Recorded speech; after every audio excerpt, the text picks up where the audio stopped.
Hey everyone, welcome back. It's late, the lights are low, and you're safe where you are. That's the deal here, and it holds every night.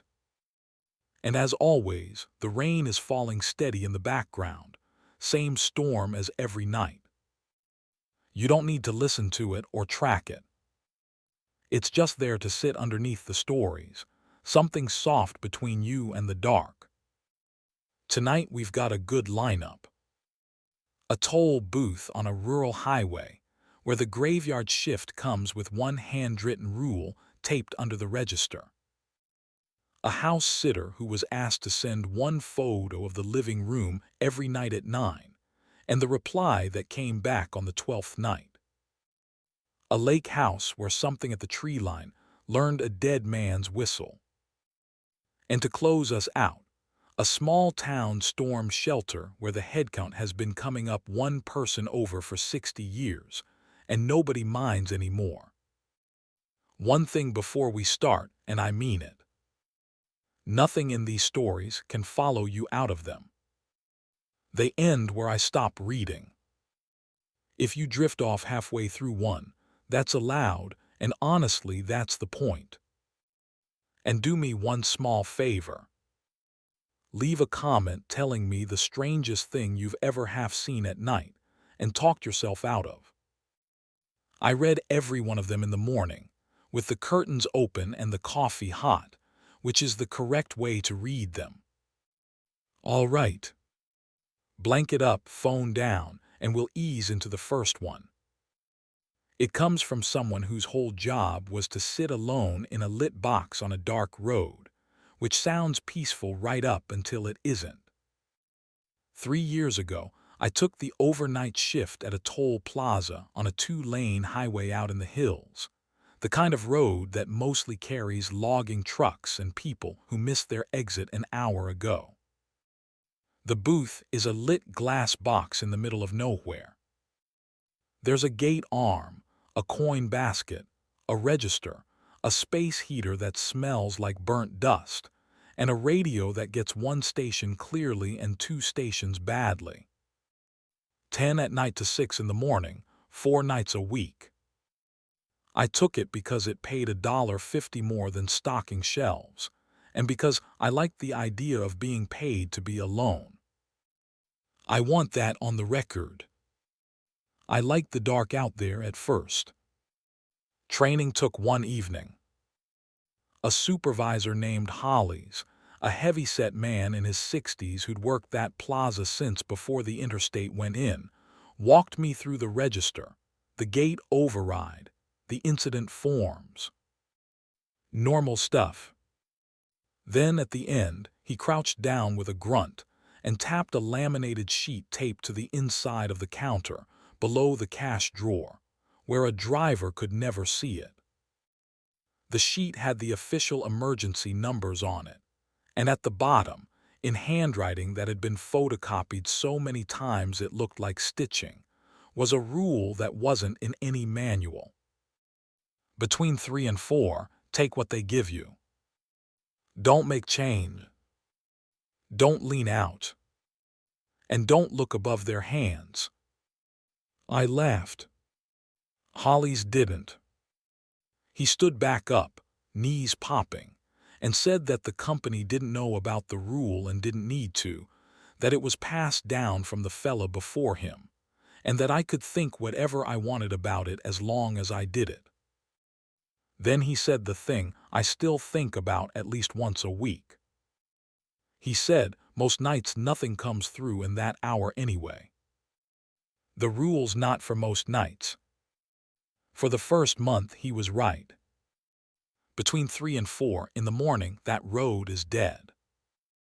The rain comes and goes, the gate arm creaks in the wind, a possum works the ditch line. I read paperbacks. I drank thermos coffee. Twice a logging truck came through at 3-something, and both drivers were exactly what you'd expect, tired men with forearms like bridge cable, who paid with crumpled bills and called me Bud. The first strange one came on a Tuesday in my 6th week, at 3:11 in the morning. I heard it before I saw it, which is normal, except the sound was wrong. Tires on wet asphalt, clear as anything but no engine under it. Just the hiss of the road. Then headlights came around the bend, except they weren't headlights exactly, more like the memory of headlights, a paleness in the air in front of the car with no beams I could trace. It rolled up to my window slow and stopped smooth. It was an old sedan. I couldn't tell you the make. That bothers me more than anything because I know cars. My dad rebuilt them, and every time I try to picture the grille or the badge, my memory just slides off it like a wet hill. The window was already down. A hand came out with the toll, $3 in coins exact. The hand was, and I'm going to be careful here because I've told this badly before, the hand was fine.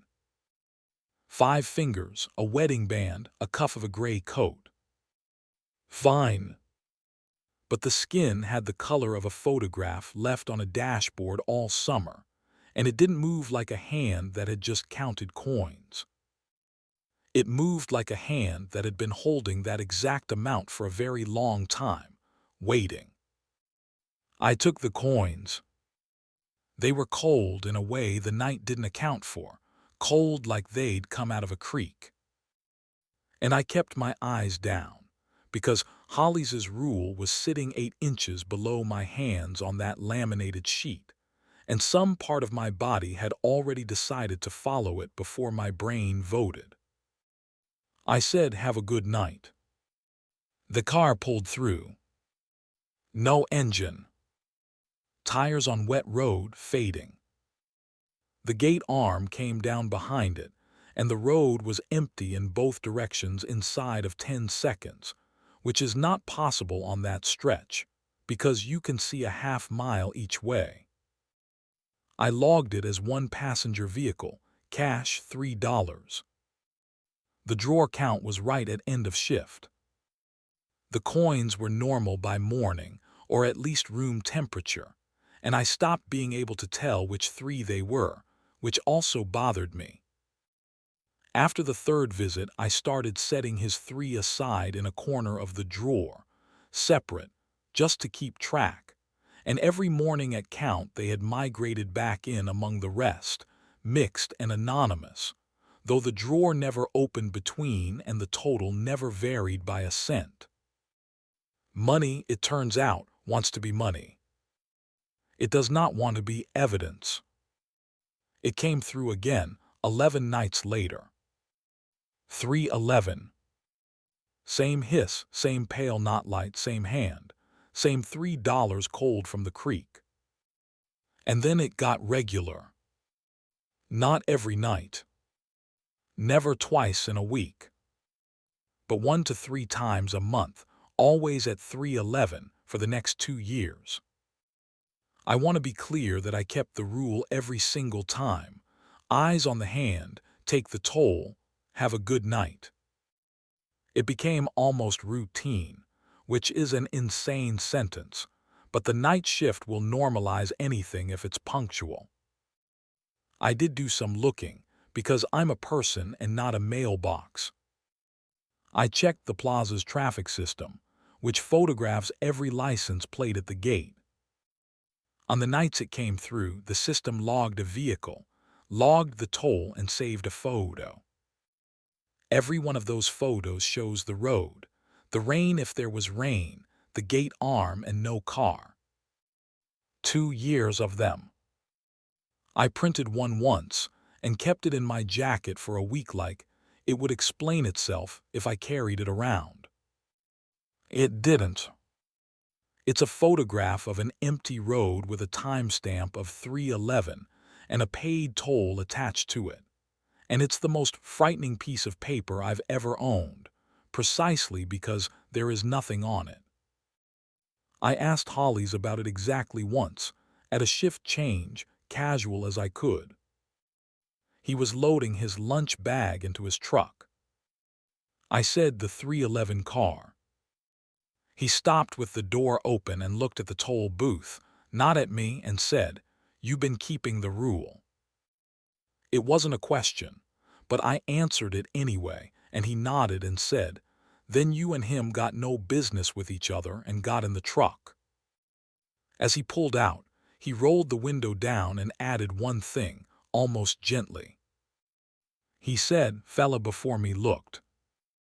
That's how come there was a fella before me." Here's the part where I have to tell you what I did, and I'd like you to remember it was February. I'd been on nights for 2 years. I was 26, and there is a kind of tiredness where your fear stops reporting for duty. It was 3:10 in the morning and the hiss started early, and I remember thinking, plain as a grocery list, I just want to know what's wearing the coat. The car rolled up. The hand came out. $3 cold. And I took the coins and I raised my eyes. I want to be exact about what happened, because the internet loves to finish this story for me with skulls and teeth, and it wasn't that. Above the gray cuff there was a shoulder, and above the shoulder there was a face, and the face was ordinary. A middle-aged man, clean-shaven, hat brim, the kind of face you'd wave past a checkpoint. What was wrong was underneath the ordinary. The face sat on the dark inside that car the way a picture sits on a wall, flat, hung, and when my eyes reached it, it was already looking at me. Not turned toward me. Already looking, like it had been looking since the bend in the road, since the booth was built, and had simply been waiting the 2 years it took me to hold up my end. And it smiled, and the smile was the only thing in that whole car that moved like it was alive, and it said, in a voice with road hiss inside it, "There you are." Then the car pulled through, no engine, gate arm down, empty road. I didn't run. I'm oddly proud of that. I sat in my lit glass box with my heart going like a dryer full of shoes, and I finished the shift. Because the booth locks from the inside and the dark outside, it suddenly felt very thin. At 6, I handed the drawer to the morning guy, and I drove home with every light on the dashboard feeling like company. Nothing followed me. I need to say that for the people in the back who are checking their own windows right now. Nothing came to my apartment, nothing scratched, no calls. What changed was smaller and worse. The car stopped coming at 3:11. It's been 14 months. Holly's noticed inside of 3 weeks, because Holly's notices everything. And he asked me one question in the parking lot, quiet, no anger in it. He asked if I'd looked. I said yes. He was silent for a moment, and then he said, "Well, it knows you now. It don't need the toll road to find a thing it knows." I gave my notice that spring, not because of the booth was fine. The booth was the one place with rules. I gave notice because of what started happening off shift. Once in a supermarket parking lot at dusk, once outside my sister's place upstate, 300 miles from that highway, I've heard it. Tires on wet asphalt moving slow, no engine underneath. Both times I kept my eyes on my hands until the sound went by. Both times it went by. To this day I hold the rule, just bigger now. The rule is mine now, and it travels. If you ever hear tires with no engine under them, look at your hands. Count your fingers if you need something to do. It passes. It has passed every time so far. That's where that story ends. And what stays with me is the punctuality. 3:11, exact change, 2 years, patient as a bill collector. Whatever that was, it kept the arrangement to the coin, and it only ever asked one thing, which was to not be seen, and the arrangement held right up until a tired 26-year-old spent his half of it to satisfy 10 seconds of curiosity. I don't blame him. I'd have lasted 6 months, not 2 years. But I keep thinking about Holly's saying the rule's not for most nights. Most rules aren't. All right, our next one is shorter, and it's for everyone who has ever walked down their own hallway at 2 in the morning and felt like the building was holding its breath. I live on the 4th floor of a 1920s apartment building, the kind with radiators that clank like someone's paying them to, and a hallway carpet the color of old wine. I've been there 6 years. It's a good building. I want to say that first, because I'm about to be unfair to it. My unit is at the far end of the hall, and the elevator is at the other end, so I walk the full length of that corridor twice a day minimum. 14 doors, 7 aside, mine last on the left. I know it's 14 because I'm a mail carrier, and counting doors is a thing my brain does the way other people hum. 14 doors, 4 brass numbers each, one dead sconce by Unit 409 that management has been meaning to fix since the Carter administration.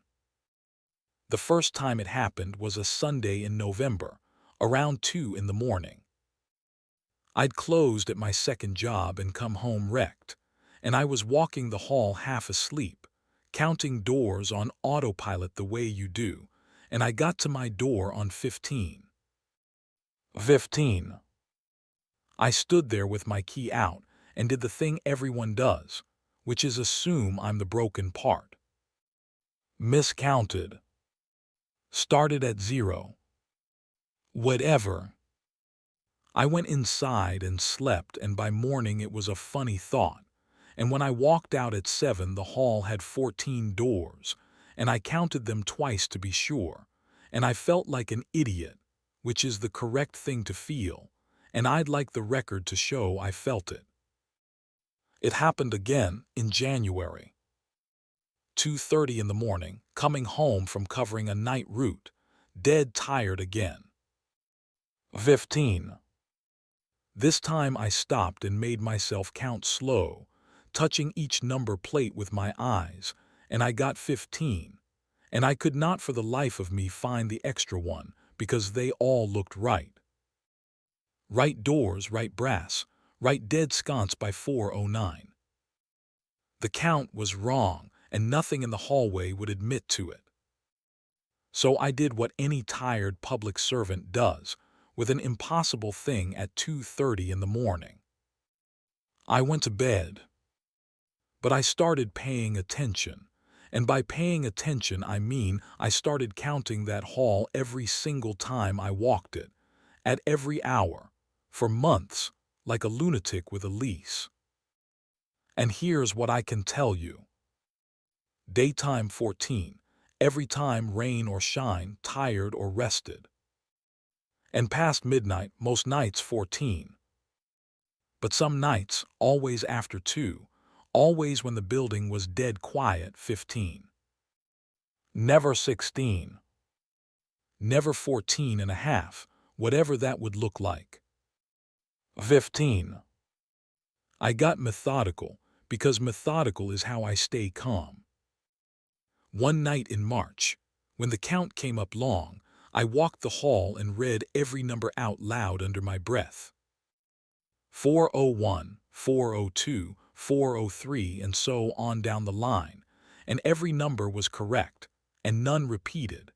And when I reached my own door, the count in my head sat at 15 with a full set of correct numbers inside it, which is a sentence math does not permit. It's like counting your own fingers, getting 11, and every finger checks out. The night I stopped doing this, the night that ended the hobby, was in April. 3:15. Count came up 15. And this time, walking slow, reading plates, I found it. Between 4:12 and 4:14, where by daylight there is nothing but 8 feet of wall and a radiator, there was a door. Same wood as the others. Same brass. The number plate said 413, which, and I checked the day I moved in because the leasing agent joked about it, this building does not have. No 13s. Superstitious builders 1920s, standard practice. And under the number, where some tenants put those little name labels in a brass frame, there was a label. Typed yellowed, older than any label in that hall. It had my name on it. First and last, spelled right, and my middle initial, which does not appear on my mailbox, my lease, or my buzzer. I stood there for a while. The radiator that is supposed to occupy that stretch of wall was gone, or behind the door, or wherever radiators go. The hall was quiet the specific way a held breath is quiet. And the thing I remember most is that the door looked patient more than anything, like a door that had been assigned to me and was willing to wait out my whole tenancy, my whole life if it came to that, the way a parcel waits at the depot for someone to come sign. I did not open it. I would like a small round of applause. I walked to my actual door, 415, went in, threw the deadbolt, and sat on the floor of my kitchen with all the lights on until the sun handled things. Since that night I've made one change, and it has worked, in the sense that a rain dance works when it rains. I don't count anymore. If I come home late, I walk the hall with my eyes on the wine-colored carpet and my key already in my hand, and I let the doors be however many doors they'd like to be, and I go inside. The one time I slipped last fall out of pure habit, the count started climbing past 12 with more hallway left than 12 should allow, and I put my eyes back on the carpet and finished the walk in the hallway. I swear to you, felt disappointed. My theory, for what it's worth, is that some doors only exist while they're being counted. And some of them are for you specifically, made up in your name like a reservation. And they can't do anything, they can't open themselves, they can't call to you. All they can do is be findable, and wait for the night you're tired enough to want to know what's been holding your mail. That story stops there. Short one, but it's been living in my head since I first read it, mostly because of the label. Everything else in that hallway could be exhaustion doing arithmetic. But a typed label with a middle initial the building was never given is a detail with paperwork behind it. And paperwork is the last place you want the impossible showing up. I also love that his defense is manners. He doesn't fight it, he doesn't investigate it. He just declines to count, the way you'd decline a flyer. Sometimes that's the whole move. Okay. Next one heads out to the country, to a farmhouse, a list of instructions, and a porch light that was never installed for the living. 2 summers ago I house sat for my great-aunt Pearl while she had her hip done. 6 weeks at her farmhouse in the hills where my mother's family has lived for 4 generations. I grew up visiting that house every summer until I was about 12, and then we moved across the country, and I didn't see it for 15 years. When my mother asked if I'd do the house sitting, I said yes before she finished the sentence. I was between leases, I work remote, and I remembered that house as the best place on earth. Creek out back, barn full of swallows, the smell of cut hay coming through the screens. Pearl is 81 and sharp as a tack, and before her son drove her to the city for the surgery, she sat me down at the kitchen table with a spiral notebook where she'd written out the house. That's how she put it, I wrote out the house for you. It was 9 pages. Which faucet to run first in the morning so the pipes don't knock. How the chickens like their feed thrown, scattered wide, not piled, because the little red hen gets bullied at a pile. Where the fuse box is. What day the milk truck uses the road, so keep the dog in. Sweet, practical, everything numbered.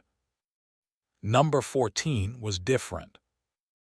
It was written smaller than the rest, and it had been gone over twice with the pen, the way you do when you want ink to hold.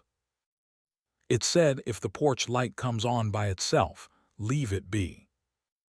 Don't turn it off, don't stand at the window, don't go out to it. That light belongs to the yard, and the yard will turn it off when it's done with it. I read it twice and looked up, and Pearl was watching me with her hands folded, and I did the thing our whole family does, which is smile and say, "The yard, huh?" And Pearl did not smile. She said, "Your grandmother kept that light and her mother kept it before her, and in 90-some years it has come on maybe 30 times, and nothing has ever once come up to this house, and those two facts are related." Then she patted my hand and moved on to number 15, which was about the compost. I want to describe the light because it matters. It's not the regular porch fixture by the door. It's a second one, older, mounted high on the corner post of the porch where it can throw light out across the whole front yard, down toward the tree line where the property meets the woods. The switch for it is in the front hall, an old push button, and here's the detail I didn't notice until week 2. The button is mounted behind a little hinged cover, like the ones over thermostats in offices, and the cover has a hook and eye latch holding it shut. Not to keep the light from being turned on. To keep it from being turned off. Someone in my family, some grandmother with a hairpin and a reason, latched that cover from a specific direction. The first 4 weeks were perfect, for the record. I worked on the porch. I got sunburned. The little red hen and I developed an understanding. The dog, a fat old collie named Biscuit's successor, actual name Duchess, slept on my feet every night like a furnace. The porch light stayed off, and I forgot about number 14 the way you forget a fire extinguisher. It came on for the first time on a Thursday, about 1 in the morning. I was awake in bed reading, and I noticed the ceiling of my room go faintly gold, and my first thought was headlights, someone turning around in the drive. But it held steady. I got up and went to the top of the stairs, and I could see it down the hall, that big corner light burning across the front yard, and the cover in the front hall was still latched, and every hair on my arms filed a report. I'll tell you what I did, and Pearl would be proud of exactly half of it. I did not touch the light, and I did not go outside. But I did stand at the upstairs window, which number 14 specifically told me not to do, because I am my mother's child and we look at things. The yard was lit up gold all the way to the trees, every blade of grass with its own little shadow. And at the tree line, right at the edge where the light gave up, something was standing. I couldn't tell you its shape, because it stood exactly at the line, the way you'd stand with your toes on a curb, and the light seemed to end on it rather than fall on it. What I could see was that it was tall, and that it was facing the house, and that it was absolutely still in the way that nothing outdoors is still, no sway, no shift of weight. Trees move more than it moved. Duchess came up the stairs, looked once at the window, and lay down against the door of my room with her back to it, facing the hallway, which is the most professional thing I have ever seen an animal do. The light stayed on for about 40 minutes. The thing at the tree line stayed at the tree line for all 40 of them. It never tested the light, never circled, never crouched. It waited, The way you wait for a store to open, patient, entitled, certain the schedule would eventually favor it. And then the porch light clicked off by itself. No flicker, just done, and I braced for the yard to be crossed in the dark, and instead the night was just a night again. Crickets came back on like someone had unpaused them. I looked at that tree line until dawn, and there was nothing to look at, and the grass in the morning was unbent all the way across. It happened twice more in my last 2 weeks. Same hour, give or take. Same 40-odd minutes. Same shape at the same spot on the line, still as a fence post. The second time, I'm ashamed and a little proud to tell you, I tried to get a photo through the window glass, and the picture came out fine, sharp, the whole gold yard in frame, and the tree line in the photo is empty. Not blurred. Empty. Which taught me something I hadn't understood about the light. It doesn't show you the thing. It shows the thing you. The light works like a lit window in reverse, the house saying, "We're awake in here, we keep the old arrangement, walk on." The third time it came on, my last Friday, I did the thing that I still turn over at night. I went down and stood in the front hall next to the latched cover, and I put my hand flat on the wall beside it, and I said out loud to the house or the switch or whichever grandmother wired this, "Thank you, we're fine, take what you need." The light burned. The yard held. And through the front door glass, way out at the trees, I watched the tall thing at the edge of the gold lean, just slightly, the first movement I ever saw it make, like something acknowledging a doorman it has walked past for 90 years. The light clicked off. The yard stayed a yard. Pearl came home the next week with a new hip and a list of complaints about hospital pudding. I told her the light had come on 3 times, and she nodded like I'd told her the milk truck came on schedule, and asked only one question. She asked whether I'd left it be. I said yes. She said, "Then you're welcome back any summer," which in Pearl is a medal. I asked her once my last night what it was. She thought about it the way she thinks about weather and said, "My grandmother called it the neighbor." Not a neighbor. The neighbor. And she said the light was the fence. And a good fence doesn't have to be tall, it has to be kept. And our family has kept it for 4 generations without missing a night it was needed. And that's the whole trick of living next to anything. You keep the fence and you don't lean on it, and you never, ever ask it to be a gate. To this day, the thing I think about most isn't the shape of the trees.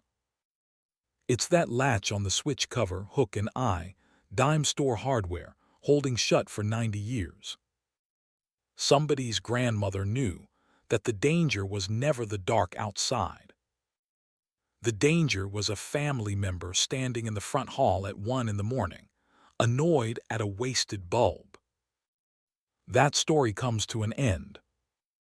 I've read a lot of these, and the ones that stay with me are the ones where the horror is domesticated, where somebody generations back already met the impossible thing, sized it up, and filed it under maintenance.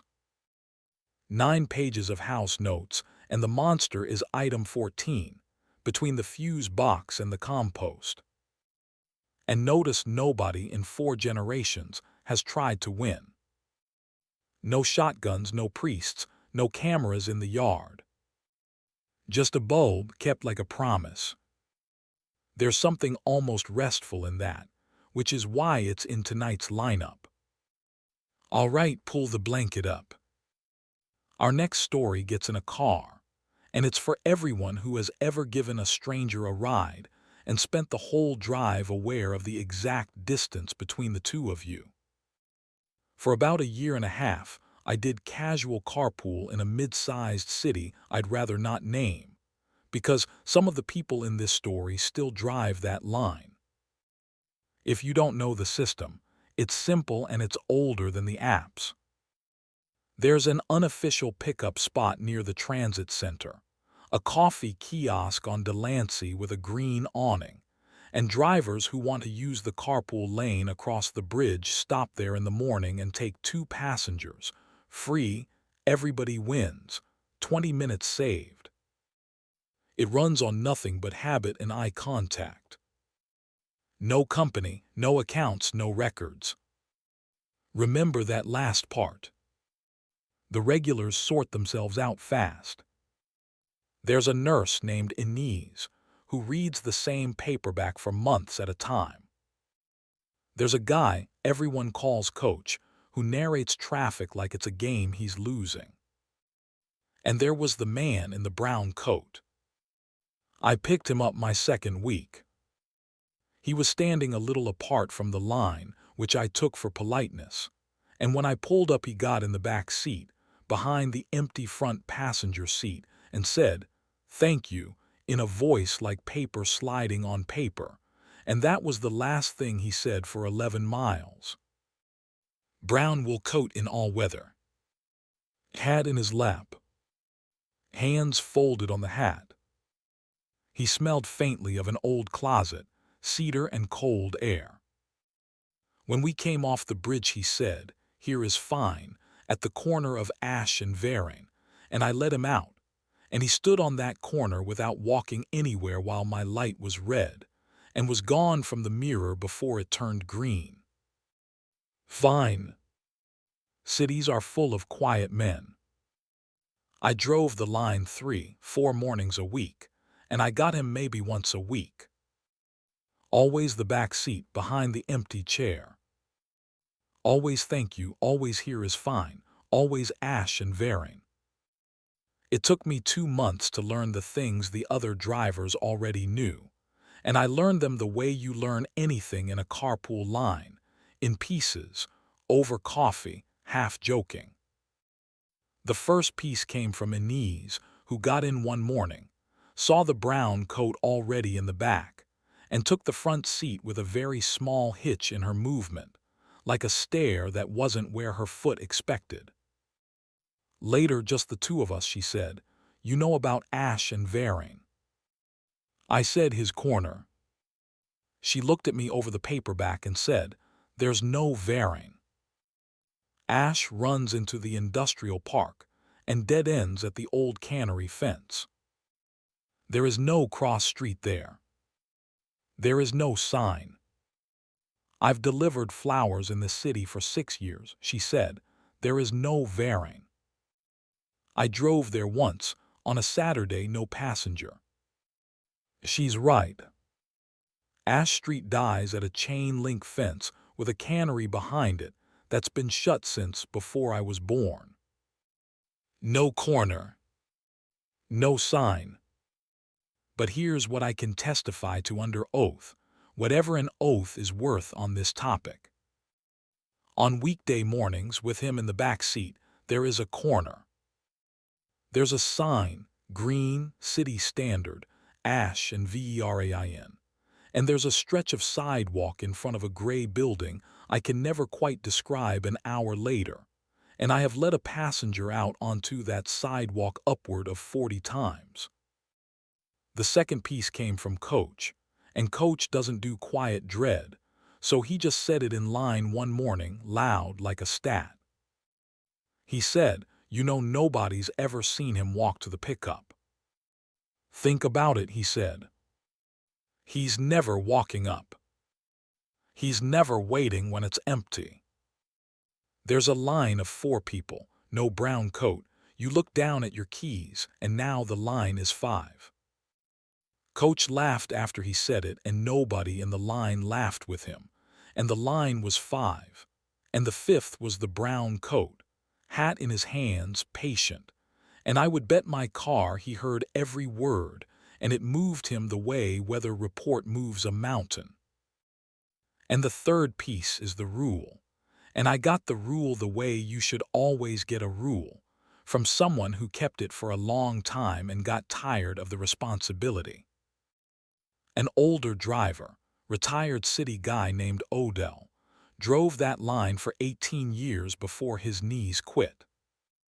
Last week before he stopped, he waved me over to his sedan, and he had the tone of a man handing over keys.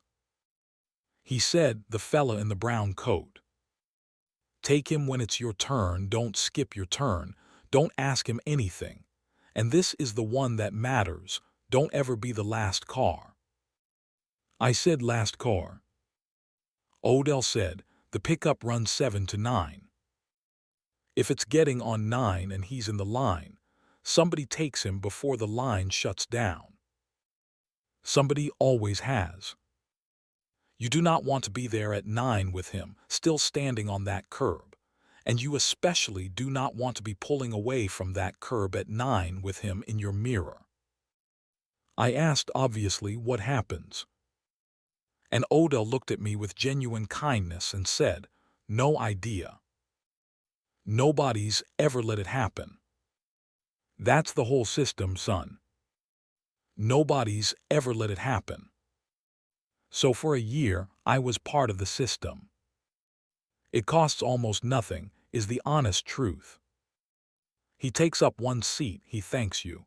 He vanishes off a corner that doesn't exist, and your morning continues. You'd be amazed what a person can file under commute. The morning that ended my carpool career was a gray Tuesday in late fall. I was running late. Everything that could slow me down did, and I came past the kiosk at 8:56 intending to just get on the bridge alone, and the line was gone. The kiosk was shuttering, and the brown coat was standing on the curb. Alone. Hat in his hands. 8:56. I want you to understand the math I did at that light, because I've done it every night since. Odell's rule had 2 parts. Don't be the last car. And don't be pulling away at 9 with him behind you. Somebody always takes him. There was no somebody. There was me. And the light held me there, 20 feet from him, for the longest red in municipal history, while the clock on my dash went 8:57. He didn't wave. He didn't step toward the car. He turned his head slowly, the first time in over a year I'd seen him look at anything, and he looked at me through the passenger glass across 20 feet of gray morning, and his face was the same polite nothing it always was, and he raised one hand, not a wave, and pointed at the back seat of my car. Behind the empty chair. His seat. I let him in. Of course, I let him in. The door handle sounded like every door handle. He settled coat, hat, hands. Thank you, paper on paper. 8:58. The bridge was wrong. I'll say it plainly, and you can do with it what you like. Traffic thinned in a way that felt less like luck and more like clearance, and the water under the bridge was the flat color of a kitchen knife, and the radio, which had been doing traffic and weather, was doing a voice too low to make words by the middle of the span. And in the mirror, in the little slice of it I allowed myself, the brown coat sat with his head slightly bowed, and I became sure, in the way you're sure of heat near a stove, that we had crossed 9 o'clock somewhere over the water, and that this ride was therefore happening outside the system, off the books, in whatever margin the rule had been holding shut for 18 years of Odell, and who knows how long before him. He spoke at the far end of the bridge. Third sentence I ever heard from him. He said, "You were kind to stop," which is a different sentence from "thank you," the difference between a receipt and a debt, and I heard it, and my hands got very careful on the wheel. Ash Street. The corner was there, of course, sign and sidewalk, and the gray building my memory refuses to file. He gathered his hat. And then, instead of "here is fine," he leaned forward very slightly into the space between the seats, and I held the wheel and looked straight down the empty street the way I once watched a man look at his own hands in a toll booth story I hadn't heard yet. And he said, close to my ear in that dry sliding voice, "You're the last car now." He said it the way you'd hand someone a set of keys. Then the door, the curb, the corner, gone before the mirror could confirm anything. I sold that commute inside a month. New job, other side of the city, no bridge.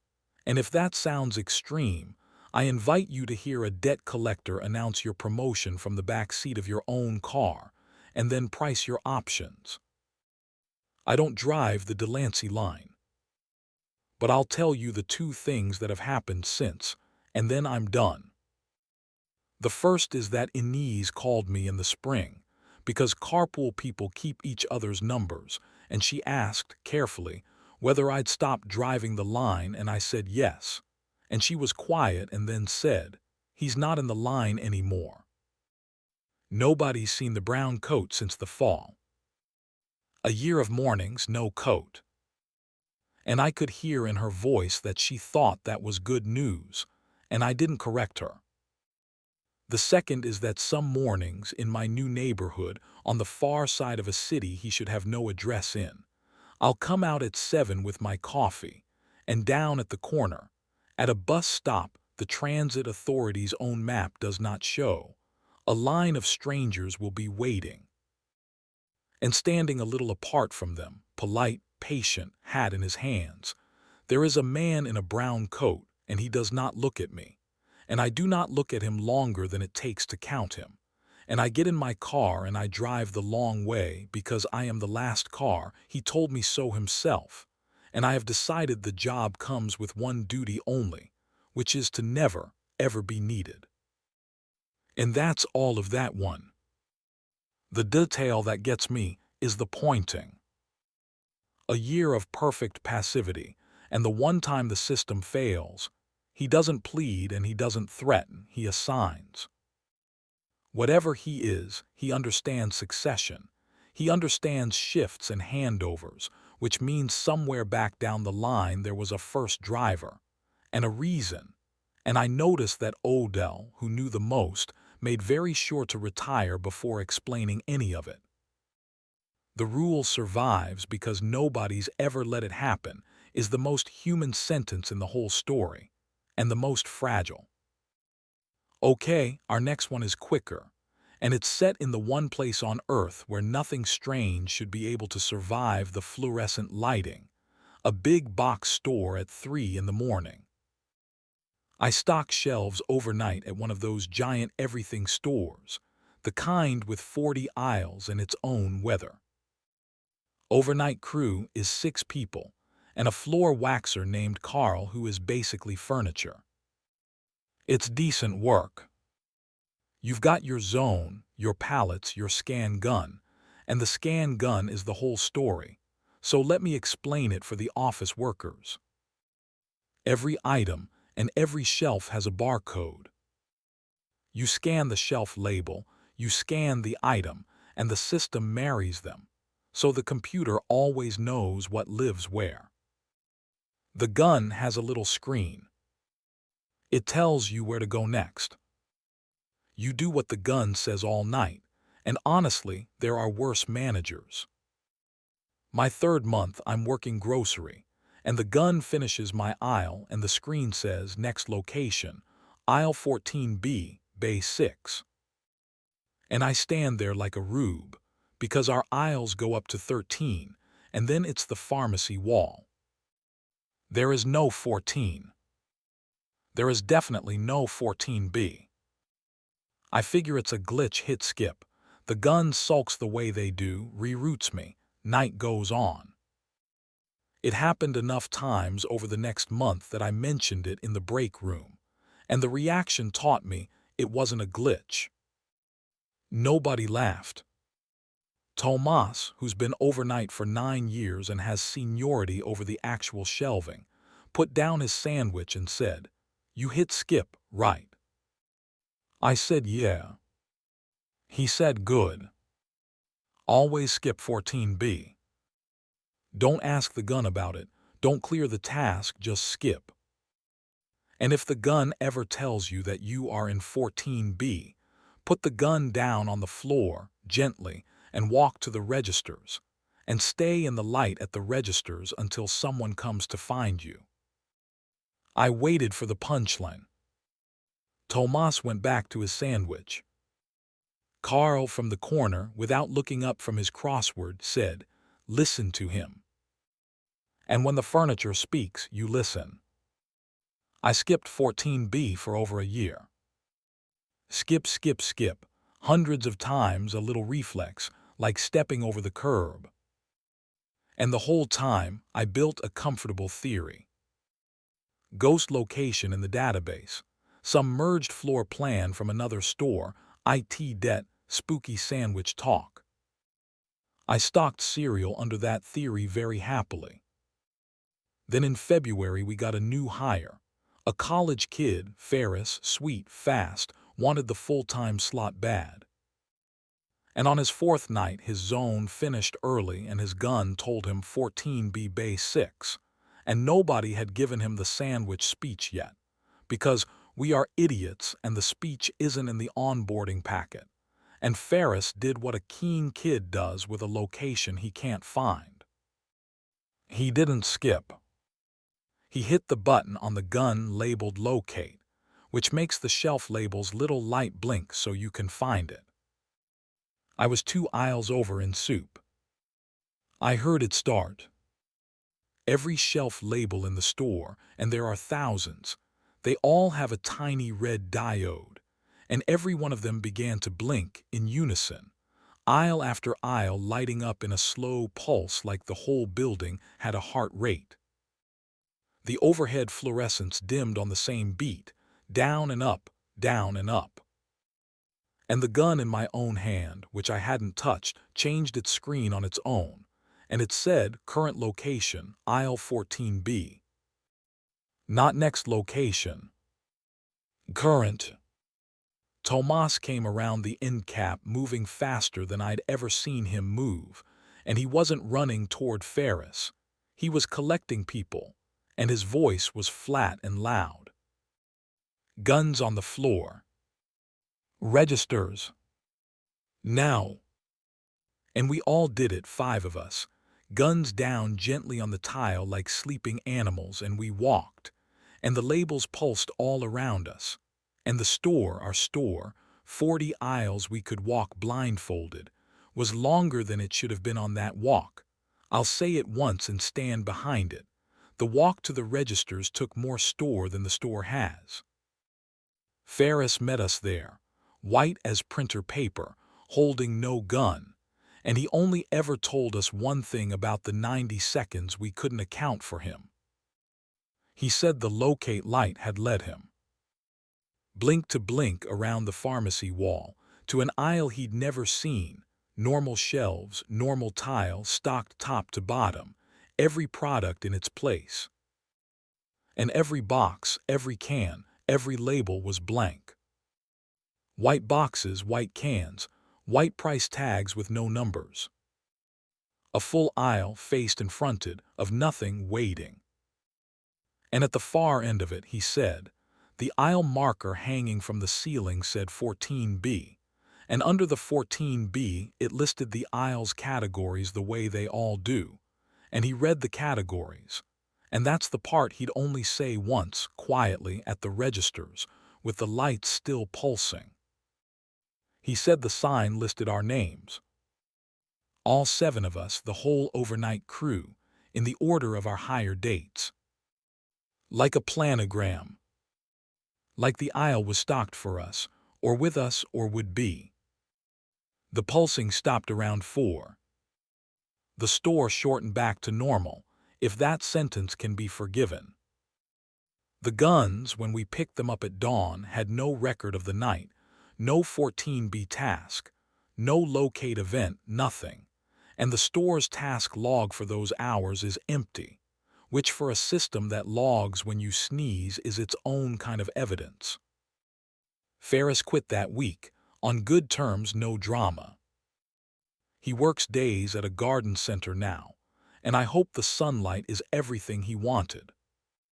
The rest of us skip. The gun still offers 14B every few weeks, patient as ever, and we hit skip the way you'd decline a call from a number you know, and Carl waxes the floors, and the pharmacy wall stays a wall. Last month corporate pushed a software update and the skip button moved to the other side of the screen, and I promise you, 6 adults with mortgages spent a whole shift practicing the new thumb position like it was CPR. That story goes quiet there. Blank boxes and a crew roster where the categories should be. What I appreciate, if that's the word, is that the store's answer isn't an exorcism or an investigation. It's a workaround, the same tool you'd use for a broken time clock. Skip. And it holds, apparently, for years at a stretch, right up until the one variable every workplace rule forgets to plan for, which is a new hire with initiative. Somewhere there should be a poster. All right, we're coming up on the middle of the night's lineup, and the next one might be my favorite kind of wrong, the kind that arrives politely, through your phone, one photograph at a time. Last spring I house sat for a couple I found through one of those trusted sitter websites. 2 weeks in a nice suburb while they went to Portugal. The Ellisons. Retired, polite over video chat. A tidy brick house with a garden and no pets, which as any sitter will tell you is the jackpot listing. Water the plants, bring in the mail, be a light in the windows so the house looks lived in.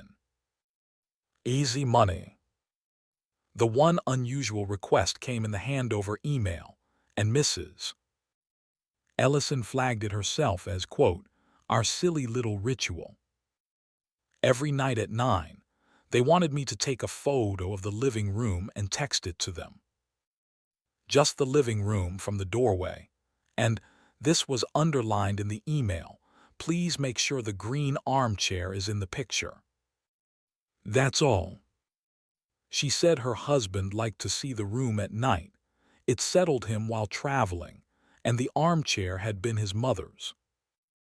Sitters get weirder asks than that, believe me. I once watered a plastic ficus for a month because the owner couldn't bear to be told. So every night at 9 my alarm went off. I stood in the living room doorway, took the photo, green armchair squarely in frame, and sent it. And every night, within a minute or two, Mrs. Ellison replied, lovely, thank you. Good night from Lisbon. Sometimes a little sun emoji. Time difference meant it was the middle of their night, which struck me as devoted, but retirees keep strange hours and it wasn't my phone bill. The armchair itself deserves a sentence. Big green wingback, worn on the arms, facing the fireplace with its back mostly to the doorway. It had a presence, the way inherited furniture does, and a smell when you walked past it. Not bad, just old, wool and pipe smoke in 1960. I never sat in it. No one told me not to. I just never did, the same way you don't sit in Dad's chair at someone else's house. Everything was routine until the 8th night. Photo at 9, armchair in frame sent. And the reply took longer than usual, 4 or 5 minutes, and when it came it said, thank you, dear. And who is that with you? I was alone in the house. I want to establish the sequence exactly, because the sequence is the story. I read that text standing in the kitchen. I did not open the photo again right away, because a cold thing had started in the small of my back, and instead I typed, haha, what do you mean? And Mrs. Ellison replied, faster this time in the chair, dear. We can see his hat. I opened the photo. I stood in that kitchen under every light the room had and zoomed in on my own picture. The living room, the fireplace, the lamp, the green wingback with its high winged back to the doorway. And over the top edge of the chair back, on the left side, there was something I had scrolled past at thumbnail size, because at thumbnail size it read as a shadow or a cushion. Zoomed in, it did not read as a cushion. It read as the crown of a hat. A gray hat, an old man's hat, the kind with a little feather notch in the band, tilted slightly, exactly at the height a seated man's head would hold it. The chair had been empty when I took the picture. I'm not going to be argued out of that. I took the photo from 6 feet away. The lamp was on, and a person in a hat does not escape your notice in a room you are actively photographing. The chair was empty in the room and occupied in the photograph, and both of those things are simply true, and living inside that sentence is the whole rest of my 2 weeks. I typed back with cold thumbs, "There's no one here, that must be a trick of the light." The reply took a long time. Then it said, "Please don't be frightened. Sometimes he sits in the evenings. He never gets up while the photo is being taken. That's what the photo is for." I called her. To her endless credit, she picked up, at 4 in the morning Lisbon time, sounding awake, sounding like she'd been sitting by the phone, and she talked to me for 40 minutes in the voice you'd use on a ledge. And here is the situation as she laid it out, and I've had a year to decide whether I believe her, and I do, which is worse. The chair was her husband's father's. He died in it in 1981, in the evening, with his hat on, because he was that generation of man who wore a hat in his own living room. And ever since he sits. Not every night. Most nights. You will not see him, she said. Almost no one sees him. The eye slides off him the way it slides off a smell you've lived with. But cameras don't slide. Cameras are honest, she said, and that word did something unpleasant to me. And this was the arrangement her husband had worked out over 40 years, patient as a marriage. Every night at 9, someone photographs the room. Being photographed, being witnessed, being included, that's what the old man wants. It's all he's ever wanted, to be counted among the household.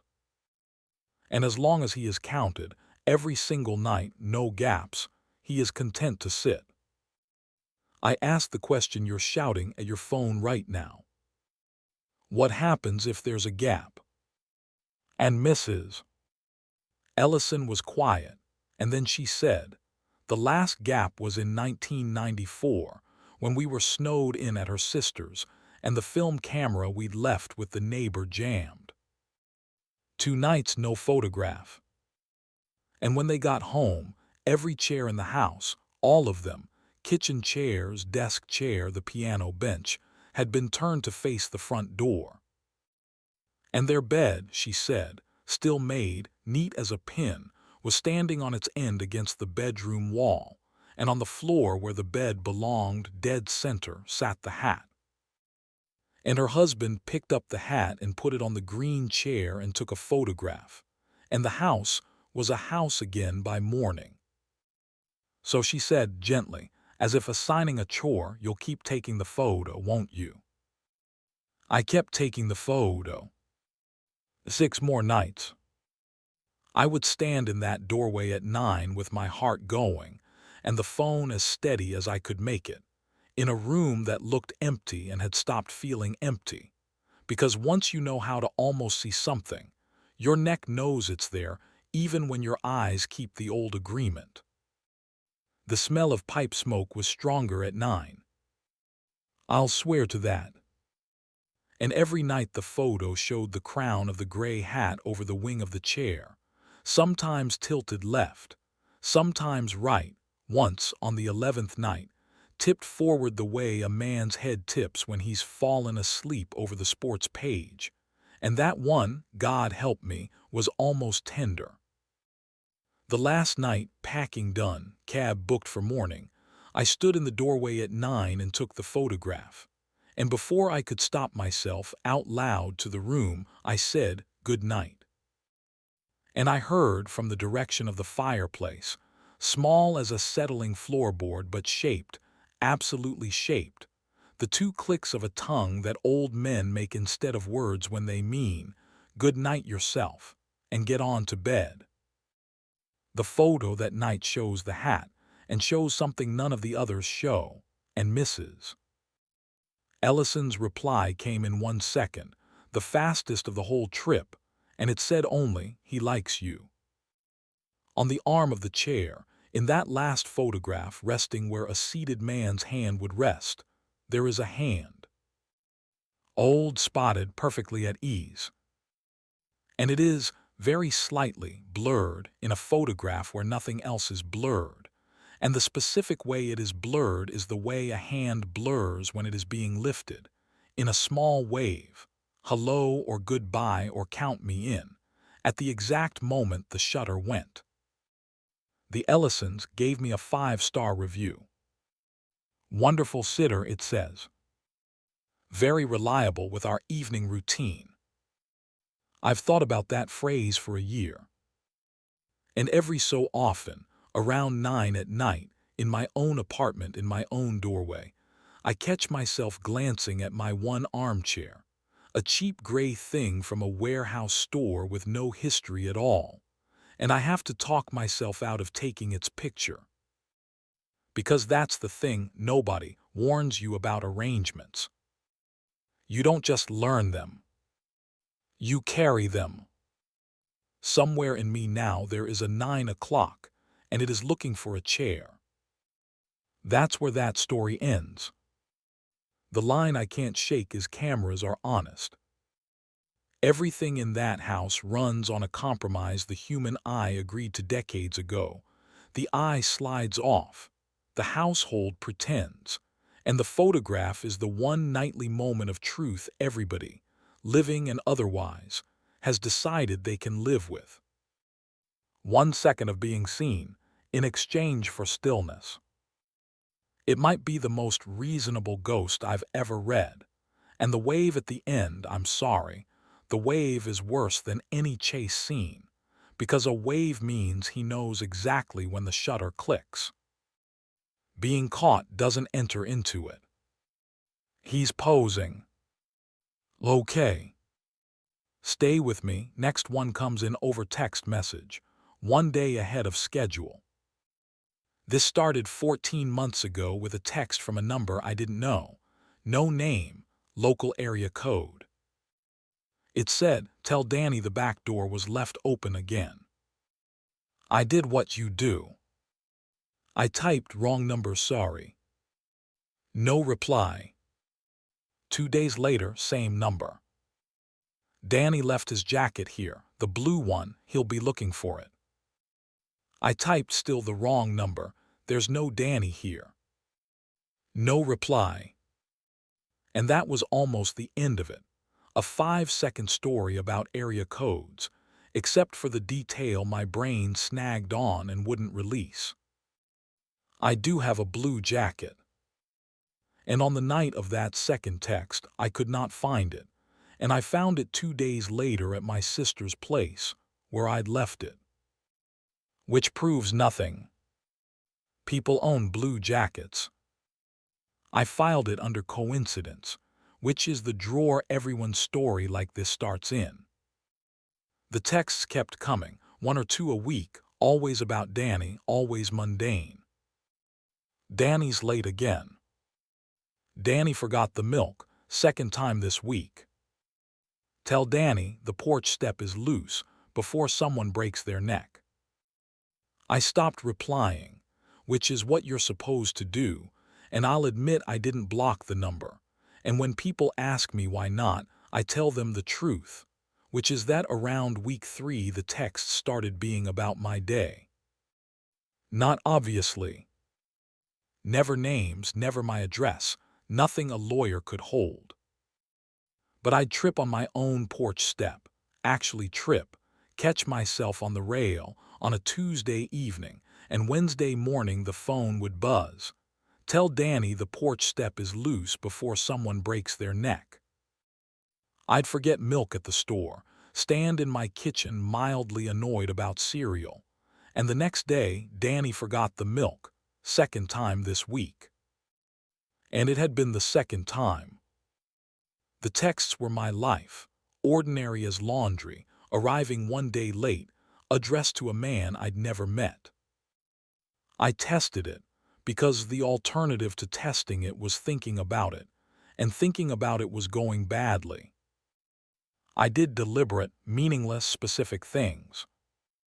I wore one red sock and one green sock on a Thursday, under boots, visible to no one, chosen at 9 in the morning by coin flip, so even I couldn't have predicted it.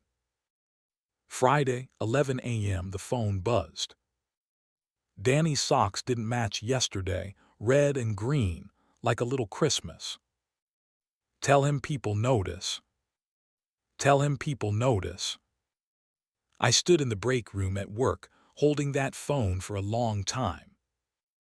And that afternoon, I finally called the number instead of texting.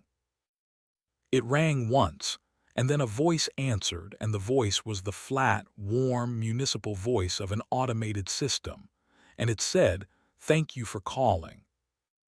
Your call is important. Danny is not available yet." And hung up. Yet. I called 4 more times over the following weeks. Same recording, word for word, except one afternoon in December when it rang 11 times, and someone picked up without speaking, and for about 8 seconds I listened to a room. A kitchen, I'd swear. A tap running, a chair scraping, a radio low in the background playing what sounded like weather. And under it, close to the receiver, breathing, unhurried, the breathing of someone standing at a counter holding a phone and reading something. Then the line closed gently, like a door being shut with 2 hands. The texts changed in the new year. Same rhythm, same day-late accuracy, but the content started to walk forward through Danny's evening in a way that made the hair on my arms understand before I did. Danny double-checked the stove tonight, good habit. I had. Danny's been sleeping with the hall light on. I had been since December, since the kitchen sounds. Danny stood at the window a long time tonight. Which window, you might ask, and the honest answer is the bedroom window, at about 1 in the morning, looking at the empty street and the one car on it, parked where no neighbor of mine parks, a car I have never once seen in daylight. Through February, the texts got warmer, which was somehow the worst stretch of the whole thing. Danny seems tired lately. Tell him to take his lunch breaks. Danny should call his sister more, she worries. My sister does worry. She'd said so at Christmas, in our own kitchen, with the doors locked and the curtains drawn. Whatever was drafting those messages had stopped observing my life, and started supervising it, gently, like a manager easing someone into a role before the paperwork signed. And then in March the tense broke. Every text for 14 months had been past tense, my yesterday reported faithfully. On March 9th at 7 in the evening, the phone buzzed and it said, "Danny is reading a text right now. He's in the kitchen. He should sit down." I was in the kitchen. I sat down, and I hate that I sat down, but you would have sat down too, and the phone buzzed again in my hand.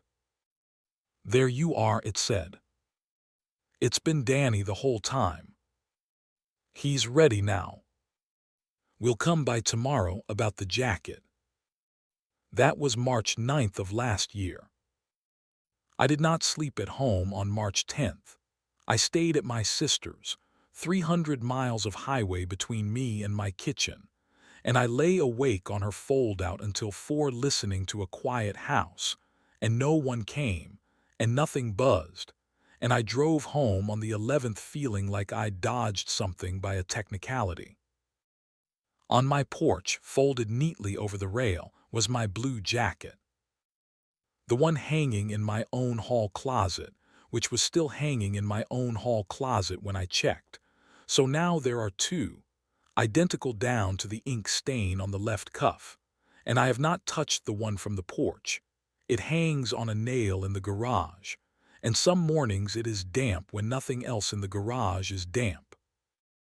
The text stopped that week. 14 months of Danny, then silence, the way a form goes quiet once it's been fully filled out. And I'd love to end there, but you've been good enough to listen this far, so you get the true ending.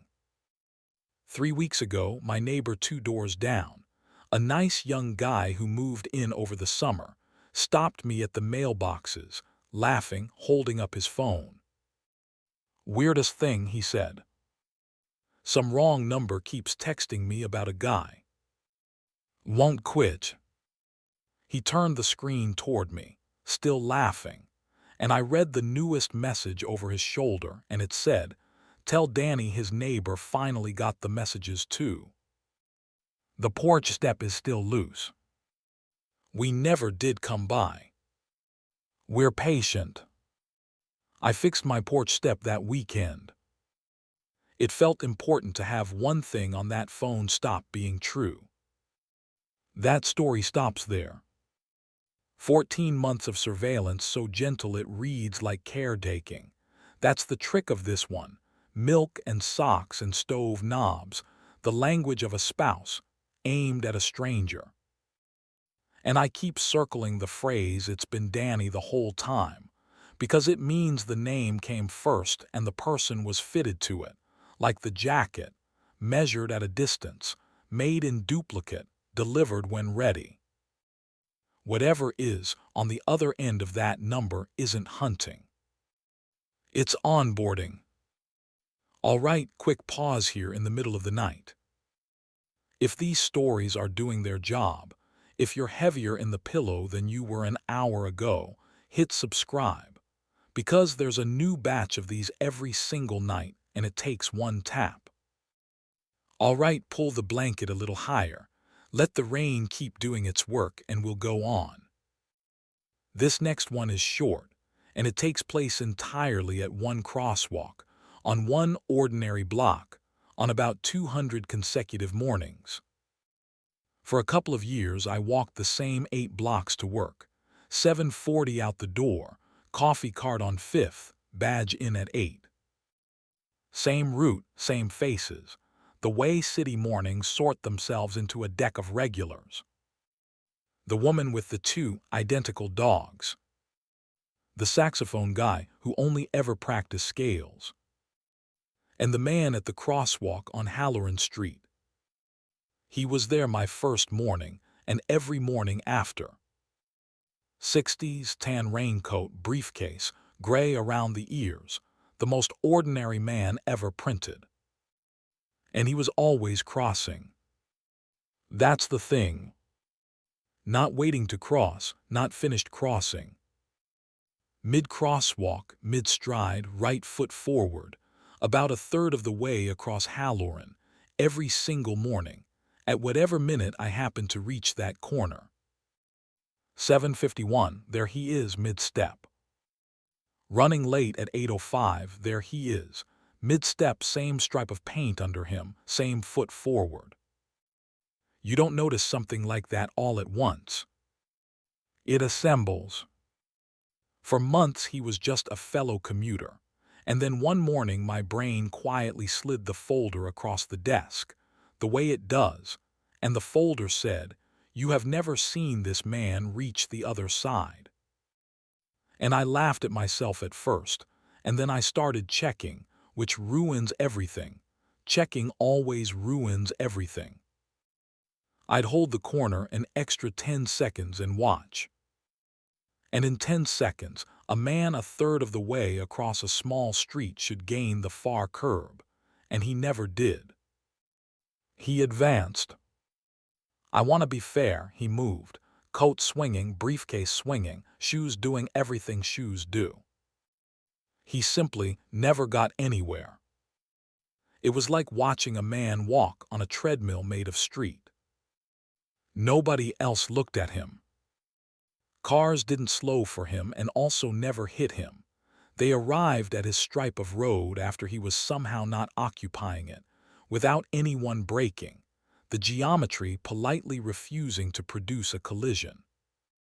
The dog woman walked past him at a distance of 3 feet with 2 dogs, and the dogs, who barked at leaves, at hydrants, at me twice, kept their eyes forward with the fixed professionalism of soldiers passing a general.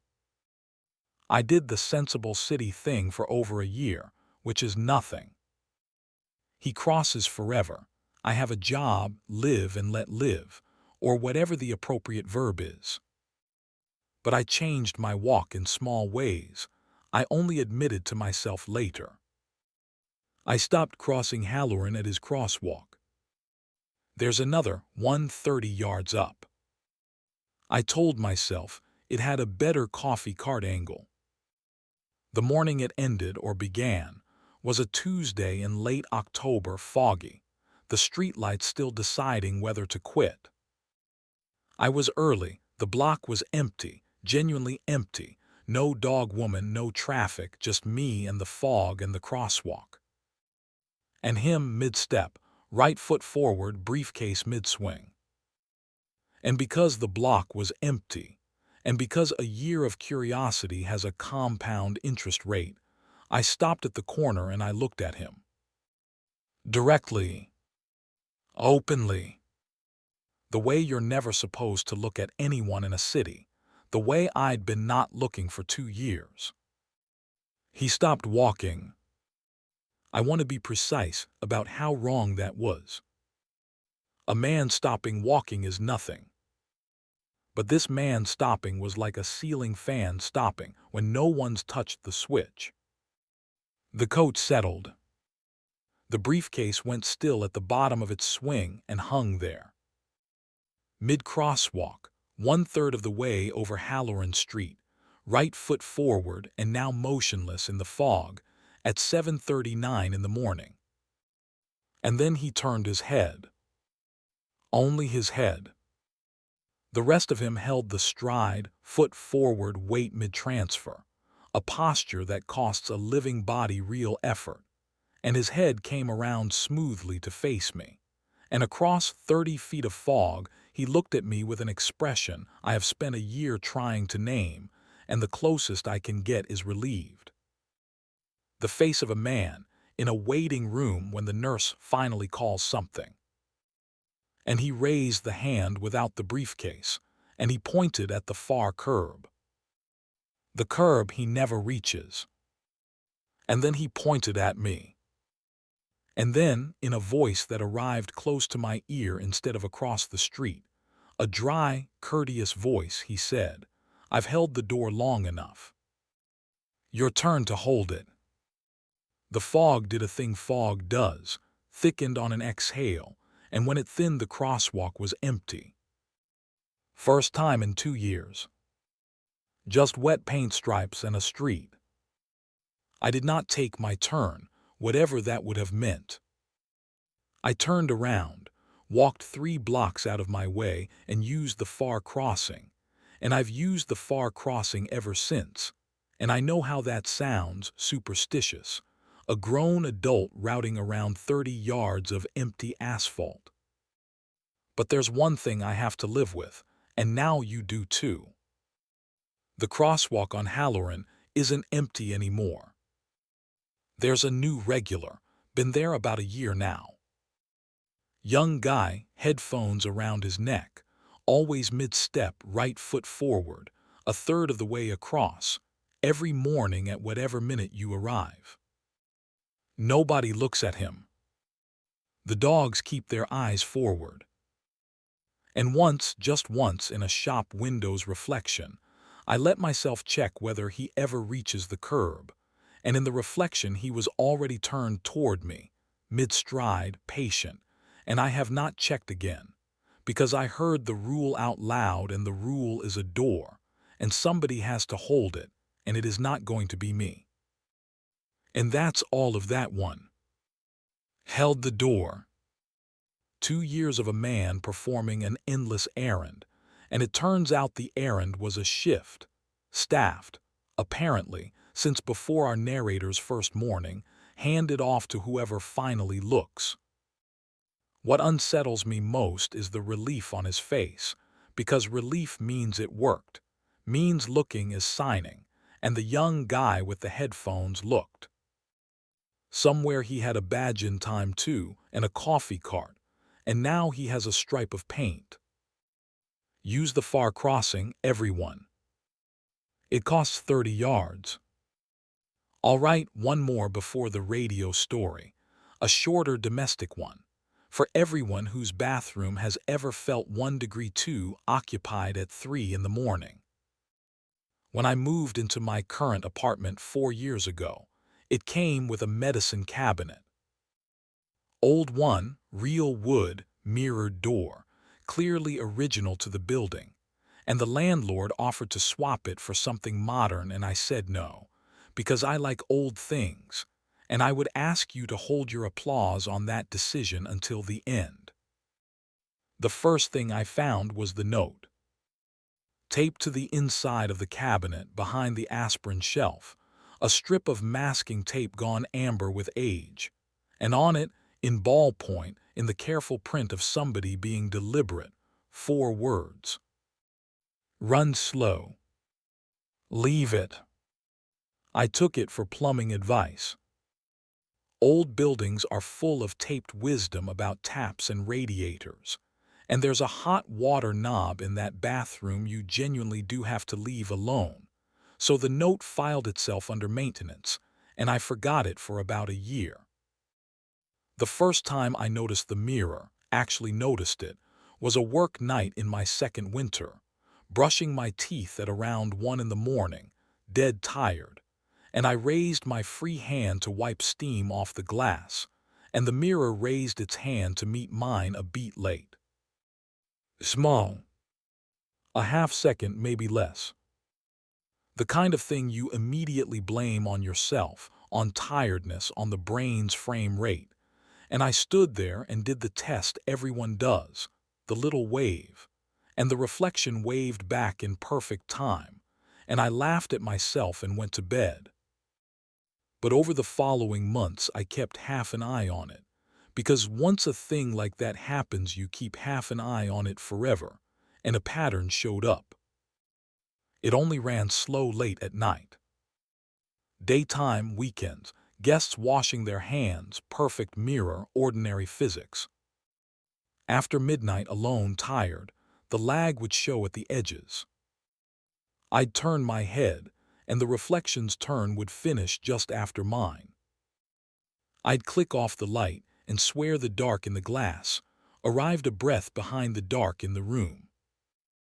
Run slow. Leave it.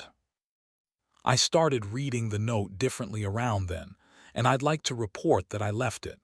And mostly, for 2 more years, I did. The lag never got worse on its own. Half a second, late nights only, a flaw you could live with, like a stair that creaks. I stopped looking at the mirror after midnight the way you stop pressing a bruise, brushed my teeth by feel.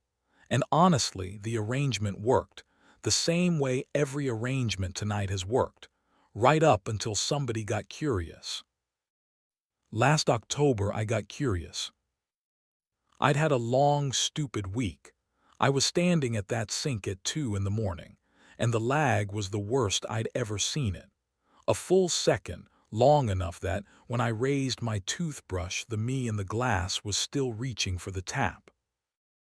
And instead of doing what 3 years had trained me to do, which is eyes down, finish up, lights off, I stood still and I watched it catch up. That's all I did. I held perfectly still and made it close the gap, made my reflection arrive all the way into the present, arms, shoulders, face, until we were standing eye to eye in real time, synchronized, the way a mirror is supposed to be. And I felt, ridiculous as this sounds, a little spiteful victory, like I'd won an argument with an appliance. And then it kept going. I was still. My hands were on the sink. And in the glass, my reflection finished settling, and then, smooth and unhurried, it picked up the toothbrush I had already put down and began to brush. Ahead of me now. Doing the next thing. Doing my next thing, the exact sloppy circles I make on the left side, the pause I do at the tap, and I stood gripping the porcelain watching myself complete a routine I hadn't started, and the me in the glass spat, rinsed, set the brush in the cup at the angle I set it, and then looked up, into the room, at me, and waited. Not hostile. I want that understood, because hostile would almost be easier to carry. It looked at me the way you look at a slow colleague. Patiently. Pointedly. Like the lag, all these years, had been running in the other direction, and the note in the cabinet had been counting on nobody ever standing still long enough to find that out. We stood there, the two of us, for what my phone later insisted was 4 minutes. And then the reflection raised one hand, and it tapped the inside of the glass twice with one knuckle, and the sound it made was the sound a knuckle makes on wood from the far side of a door, and it mouthed clearly in the silence of the bathroom 2 words. My turn. I turned off the light. I don't remember deciding to. And in the dark I heard, from the direction of the cabinet, very softly, water running for exactly as long as it takes me to rinse a toothbrush, and then nothing. Here is where I'm supposed to tell you, I ripped the cabinet off the wall and burned it in the yard. And here is where I tell you instead about the second note. Because the next morning, in the flat gray light of day, with the mirror behaving like a mirror, I opened the cabinet door to look at that old strip of masking tape with new respect. And below it there was a second strip, one I had never seen in 4 years of aspirin and floss, older looking than the first if anything, and it said, in different handwriting, 5 words. It slows back down. Wait. Somebody before me stood at that sink at 2 in the morning. Somebody before them wrote the first note, and somebody wrote the second for whoever was foolish enough to need it, and both of them, notice, chose to move out and leave the cabinet on the wall, with instructions, rather than take it down. I've thought hard about why, and the best answer I have is the one that keeps me from touching it either. The notes describe a mirror that runs slow. They are written by people managing a delay. And you only manage a delay. You only nurse it and warn your successors and keep it fed with dark, quiet nights. If the alternative, a mirror running fully caught up, on time or ahead, is something the wall can no longer be trusted to hold shut. It slowed back down. It took 11 days, 11 days of brushing my teeth in the kitchen like a fugitive. And then one night the lag was back, half a second, late nights only, my reflection trailing me like a polite shadow, and I have never in my life been so glad to see something be slightly wrong. The arrangement is restored. I keep it the way you keep any of tonight's arrangements, eyes down after midnight, no standing still at that sink, no arguments with appliances. And I added my own strip of masking tape under the other 2, for whoever gets this apartment after me, because that's the custom of the cabinet. Apparently, each keeper leaves a line. The first note says run slow, leave it. The second says it slows back down, wait. Mine says don't win. That story comes to an end. 3 strips of masking tape, 3 tenants, 1 appliance under permanent parole, and the thing I keep chewing on is the economy of it. Nobody in the chain ever learned what the mirror is. They learned what it does and what it needs, which is a half-second head start on you at all times, and every note is shorter than the last because the knowledge is boiling down to its essentials. The scariest sentence tonight might genuinely be my turn, but the wisest is don't win. Some contests you stay in by losing on schedule. All right, our next one goes out to everybody who's ever worked alone in a building at night, with only a microphone for company. For 6 years, I hosted the overnight shift at a small community radio station, midnight to 5, in a town of about 9,000. Call letters withheld, because the station is still on the air and I still love it. Community radio overnight is a strange, warm little job. You're alone in a cinder block building by the grain elevator.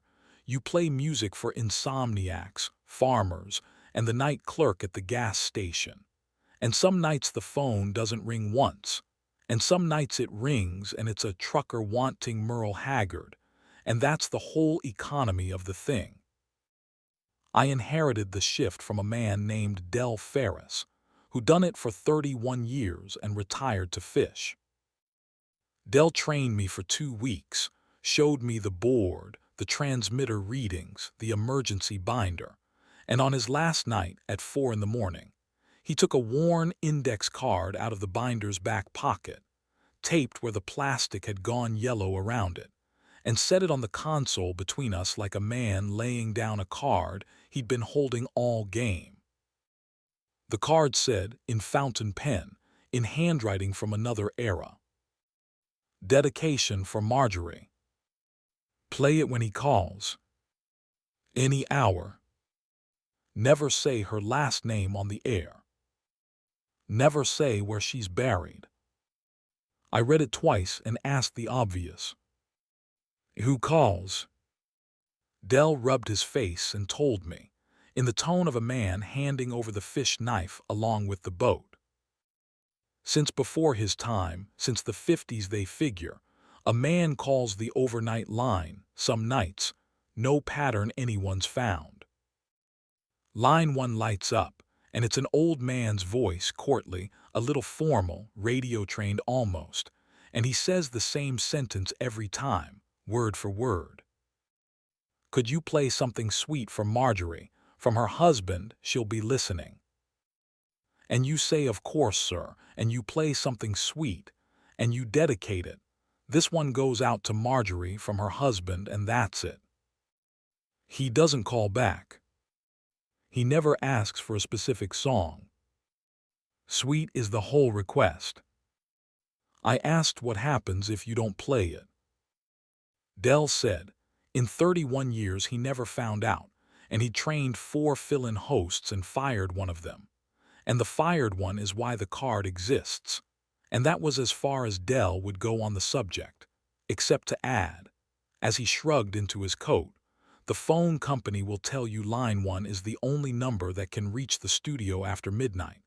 And they'll also tell you, if you make them pull the records like I did in '88, that no call comes in on it some of the nights he calls."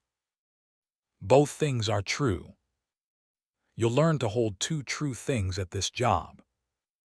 Good night, kid. He fished for 9 good years, Del. I'm glad every time I think of it. The first call came in my 3rd week, 10 past 2, line 1, and I promise you the light on that phone looks different when you've been told a story about it. I picked up and said the station name, and the voice was exactly as advertised. An old man, gentle, unhurried, a voice with good posture.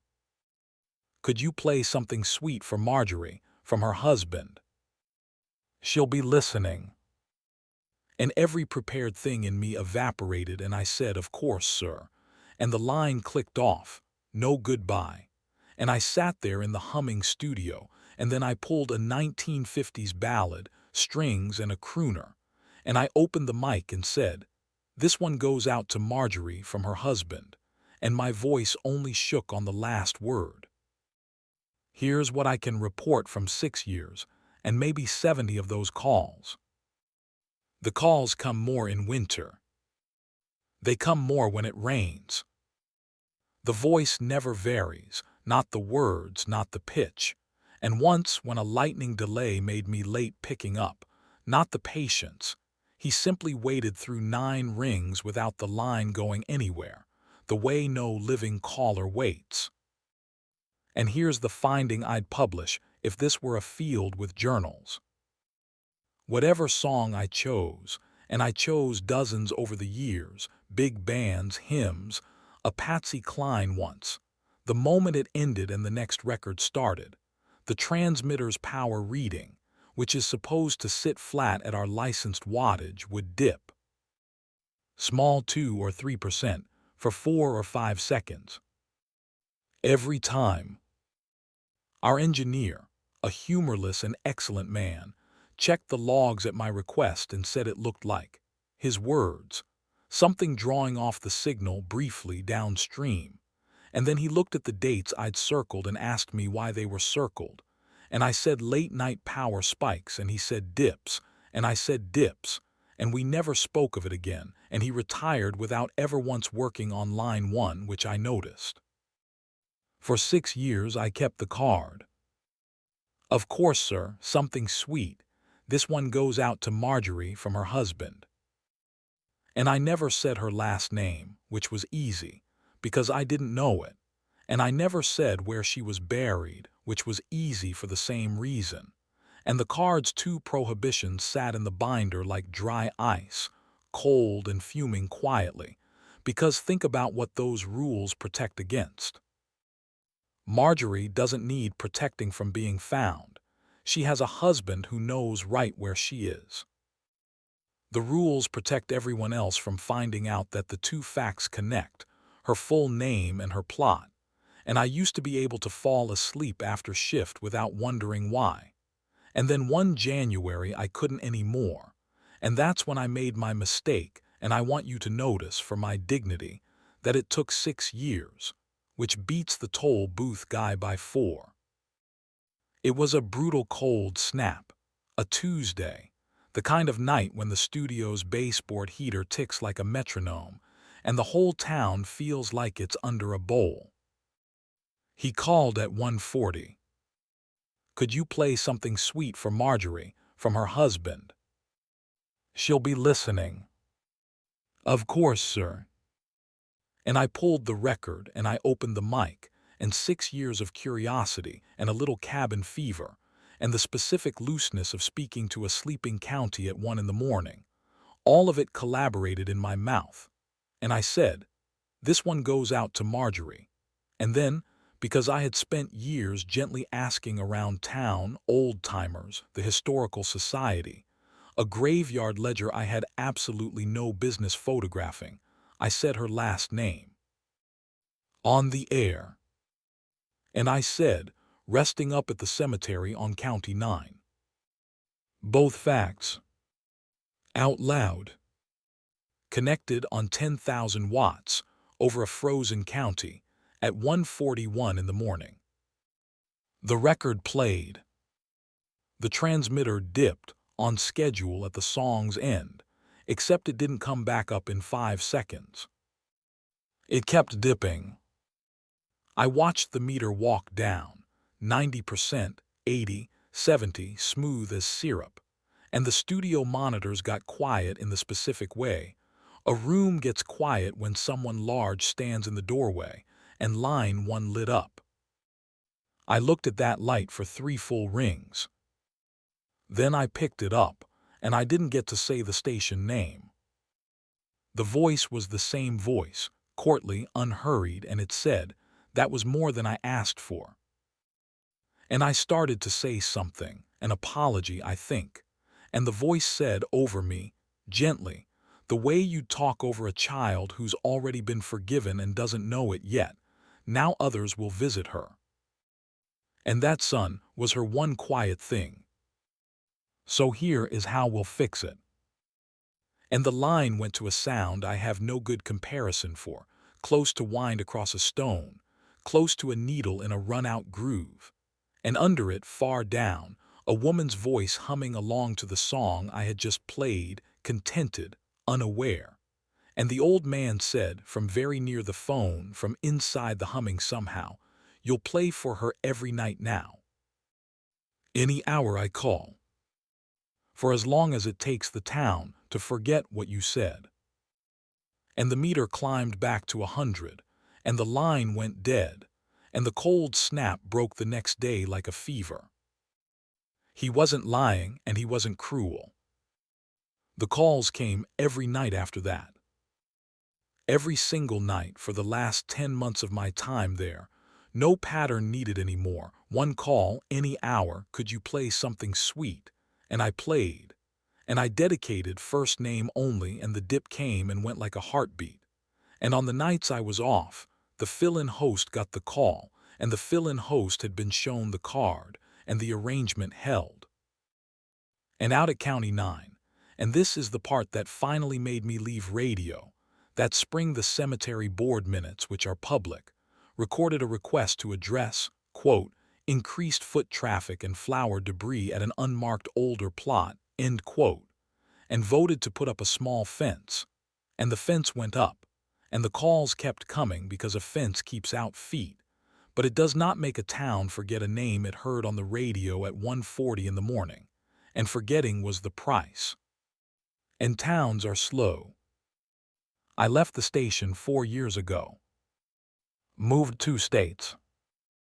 The overnight guy there now is a kid I trained myself, and I gave him the card the way Dell gave it to me, taped back pocket, fountain pen, both rules, and I added a third rule underneath in my own handwriting. And my rule says, they are rules because of me. Ask me nothing. He texts me sometimes, the kid. Once a month maybe.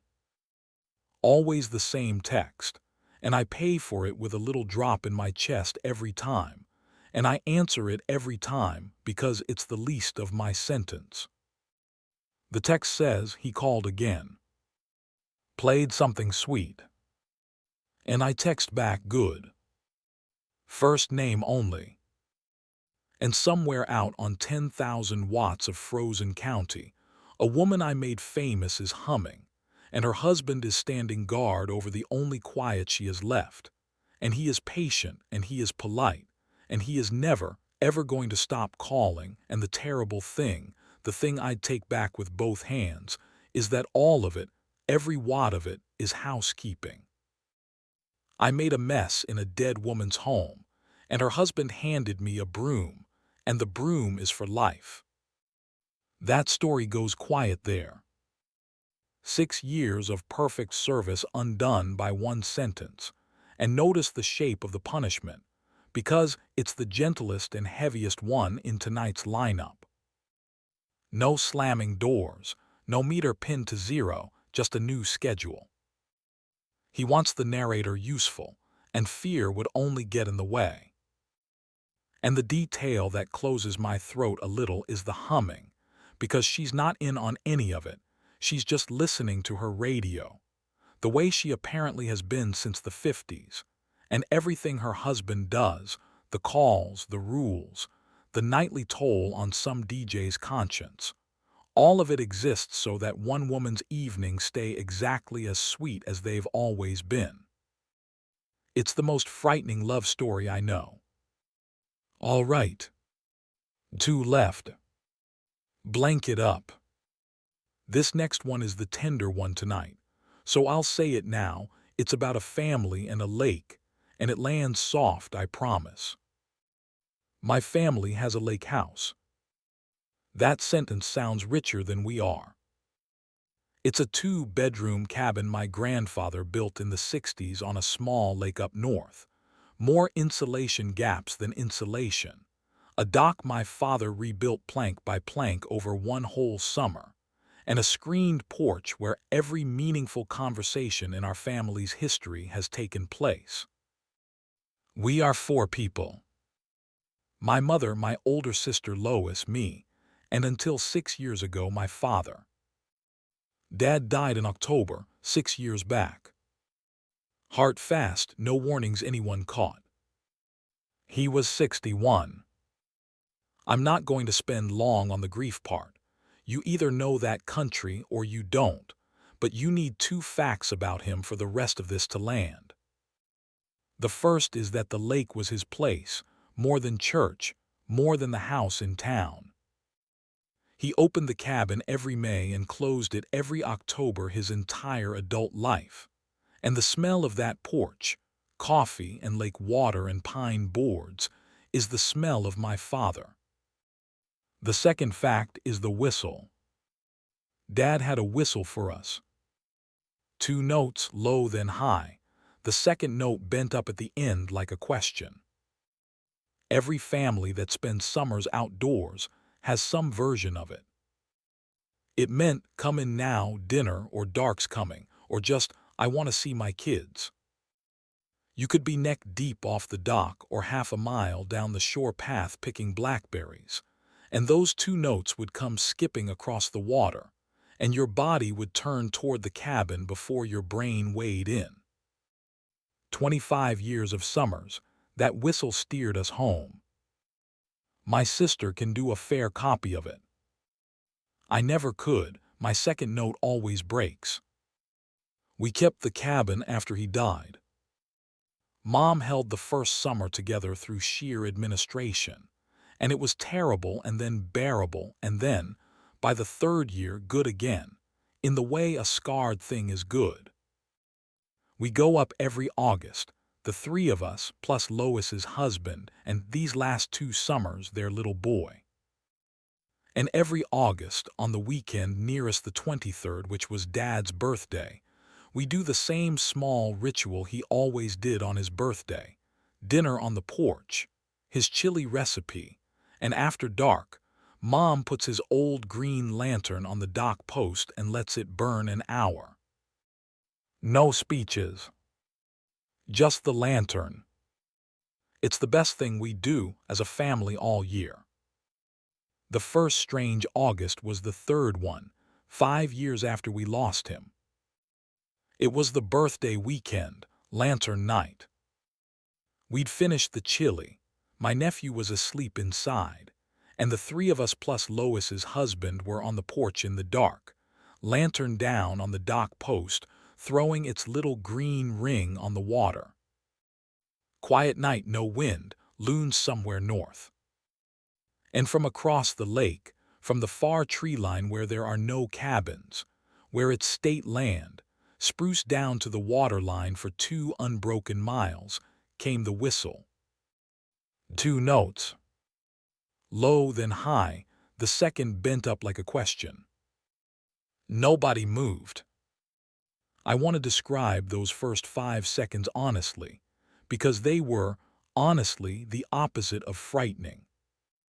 My whole body went toward that sound like a door opening. Mom's hand came up off the armrest an inch. Lois made a sound that wasn't a word. Because it was his whistle, down to his exact intervals, his exact bend on the second note, the sound that steered our childhood, coming across the water on his birthday from a dark shore. Then the 5 seconds ended, and the adult parts of us came back online, and Lois's husband, who never met Dad and so was the only person on that porch with a working brain, said, quietly, that came from the state land, "There's nobody over there." And we all sat with that, and the lantern burned, and it didn't come again that night, and we went to bed telling each other the kind things you tell each other. A bird. Sound over water does strange things. Some camper on the far shore with a coincidental whistle. Half of me managed to believe it for 11 months, and it was the 11 months, notice, not the whistle, that should have warned me, because I have never in my life needed 11 months to stop believing in a bird. The next August it came again. Birthday weekend, lantern night, full dark, and this time twice, the two notes. A patient pause of maybe a minute, the two notes again. Same far shore. And this time I did the thing, because in this family I am the one who does the thing. I got the big flashlight and I walked down to the dock, over Mom saying my name in the specific tone that means don't, and I stood at the end of Dad's planks and I swept the beam across the water at the far tree line. And the beam is a good beam. It reaches. At the water line directly across, something was standing. Upright tall, at the very edge where the spruce meet the stones. And I'm going to tell you exactly what I could and couldn't see, because this is the part I've kept even from Lois. I could see that it was a figure. I could see that it was still, that fence post stillness that nothing alive on a shoreline has. And where the beam touched it, the light behaved the way light behaves on a man standing at the far edge of a flashlight's reach, which is to say it suggested. It suggested shoulders. It suggested a posture, and I want this on the record. It suggested his posture, that particular lean, weight on the left leg, hands loose, the stance from 1,000 photos on our mantle of a man watching his kids swim. And while my beam sat on it across a quarter-mile of flat black water, it lifted one arm, slow and easy, and it waved. Not a stranger's wave.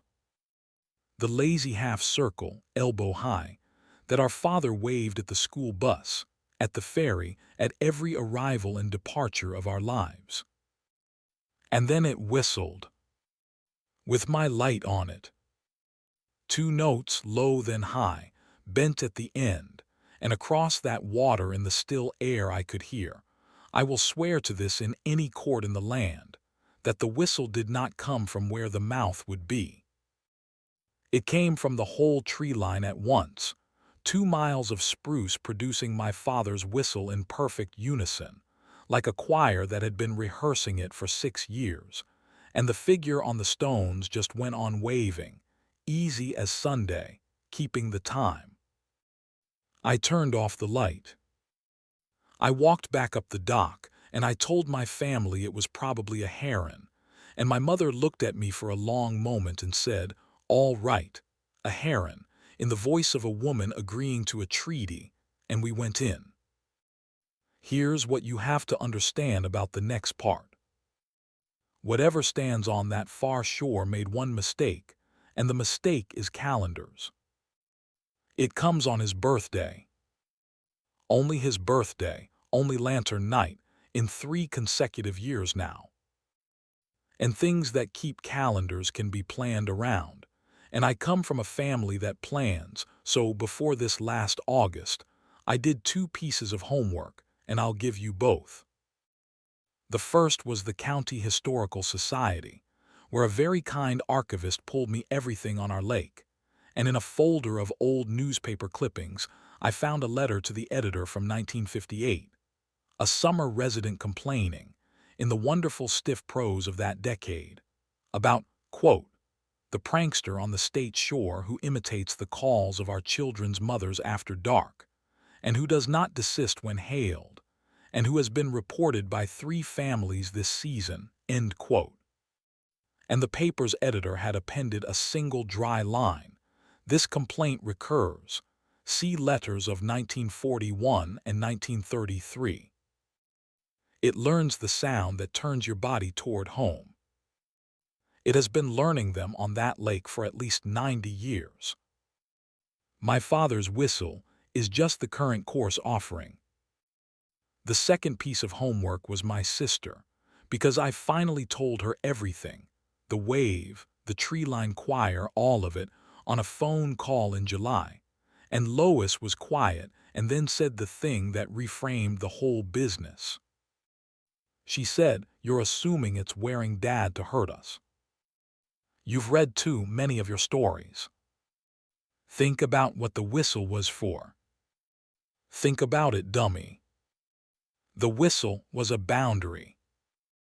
It meant that's far enough, come back now. And she let that sit, and then she said, what if it isn't calling us across? What if it's doing what the whistle does? What if it's telling us where the edge is? So this last August lantern night, we ran my sister's experiment, the whole family in on it, my mother most of all. Chilly dark lantern on the post. And when the two notes came off the far shore, low then high, bent like a question, we did not freeze and nobody got the flashlight. My mother stood up, walked down to the dock, to the end of Dad's planks, into the little green ring of his lantern, where whatever keeps that calendar could see her plainly. And she answered it. She can do the whistle, it turns out, she of all of us, 63 years old, two notes, low then high, a little watery on the bend but true. The first time I ever heard her make that sound in my life. His whistle sent back across the water. Meaning received. Boundary kept. We're home, we're in, you can stop calling. And across the lake the far tree line was silent for a long moment, and then it gave the whistle once more softly, and I have heard my father soften that whistle exactly that way 100 times, on nights we were already walking up the dock, when the call wasn't needed anymore and became, instead, just a good night. And then nothing. Loons up north. The lantern burning. It didn't call again that weekend. Mom says it won't next year either, and then she says, but we'll answer if it does, and she says it the way she confirms dentist appointments. My nephew is 4 now, and this summer, unprompted paddling in the shallows, he tried to whistle 2 notes, a wet toddler shambles of it, low then high, and every adult on that dock went still at once, and he laughed at us. And the lake was just a lake, blue as anything, and I choose to believe, because the alternative is unlivable and the evidence honestly permits it, that whatever wears my father's whistle on the far shore has been standing that watch a long, long time, for family after family, learning each one's sound for home, and that it does not want us over there in the dark, and never did. Some things at the tree line are wolves, but some things are fences. And a good fence, a woman told me once in another story tonight, doesn't have to be tall. It has to be kept. That's where that story ends. I told you it lands soft, and I'll only add one thing to it, which is the archivist's folder. 1933, 1941, 1958, calls of our children's mothers. Whatever it is, it has outlived every family that ever summered on that lake, and the constant, across 90 years of borrowed voices, is that no clipping in that folder, not one, reports anyone harmed. Just called. There are things in these stories tonight I'd cross the country to avoid. And then there's this one, standing on the stones with a dead man's wave, keeping a whole lake's worth of children inside the ring of their own porch lights. I don't know what it is. I know which side of the fence it works for. Okay. Last one of the night, and it's the closer for a reason. It's about a small town, a siren, and a headcount that has been wrong in the kindest possible way since, before anyone listening was born. I grew up in a farm town on the plains that I'll call Alder, population around 1100, the kind of town with one blinking light, one diner, and a tornado siren on a pole by the fire hall that gets tested the first Saturday of every month at noon, and God help the newcomer who schedules anything against it. Tornado country. The real thing. Alder has been hit twice in its history: 1952, which took the school gymnasium and, the way the old-timers told it, very nearly took the whole third grade, and 1988, which took the co-op and one house on Route 6 and, miraculously, nobody. When the siren goes for real, Alder does what Plains towns do.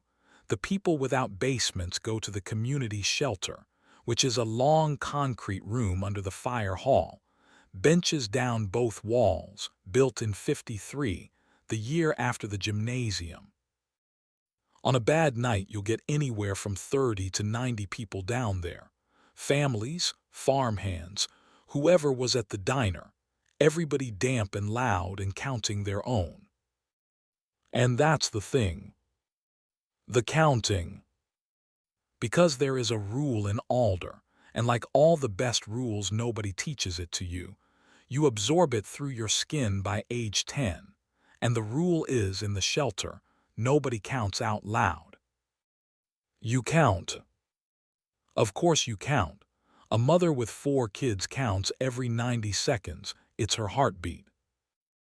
The fire chief counts. It's his job. He does it with his eyes, lips still, clipboard against his chest.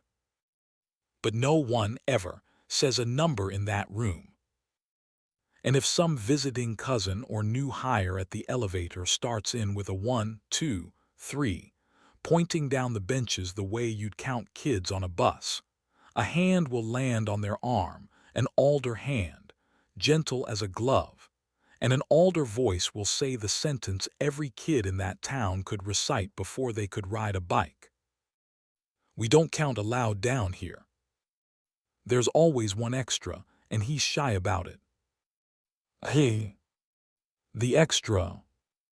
I'm now going to tell you what I know about him, which is everything and nothing in the way of home things.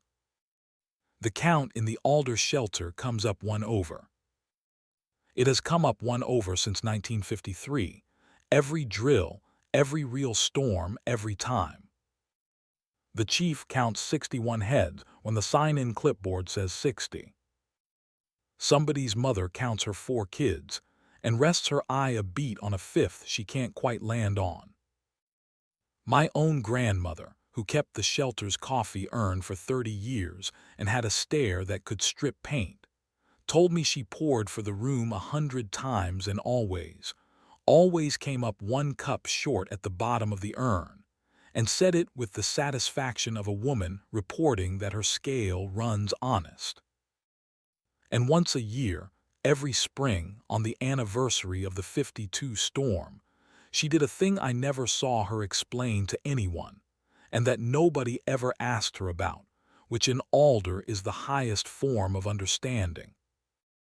At the end of the shelter's spring cleaning, before the lights went off, she would pour 1 last cup from the urn, black, no sugar, and set it on the end of the north bench on the seat, and turn off the lights and come up the stairs without looking back. And the next person down those stairs, whoever it was, days later, a fireman checking the sump pump, a deacon after folding chairs, would find the cup exactly where she left it, clean, dry, and empty, sitting the way a cup sits when it has been drunk and set down by somebody with steady hands. 30 springs. 30 cups. She never once found it full. Nobody sees him arrive. Nobody sees him leave. What people see, and only ever sideways in the bad light, in the corner of a crowded, loud concrete room while the sky does its worst overhead, is a man on the end of the north bench. Work clothes, older style, the canvas and wool of a hired man from some decade you can't pin. Cap in his hands, head down or turned just past the angle where a face resolves.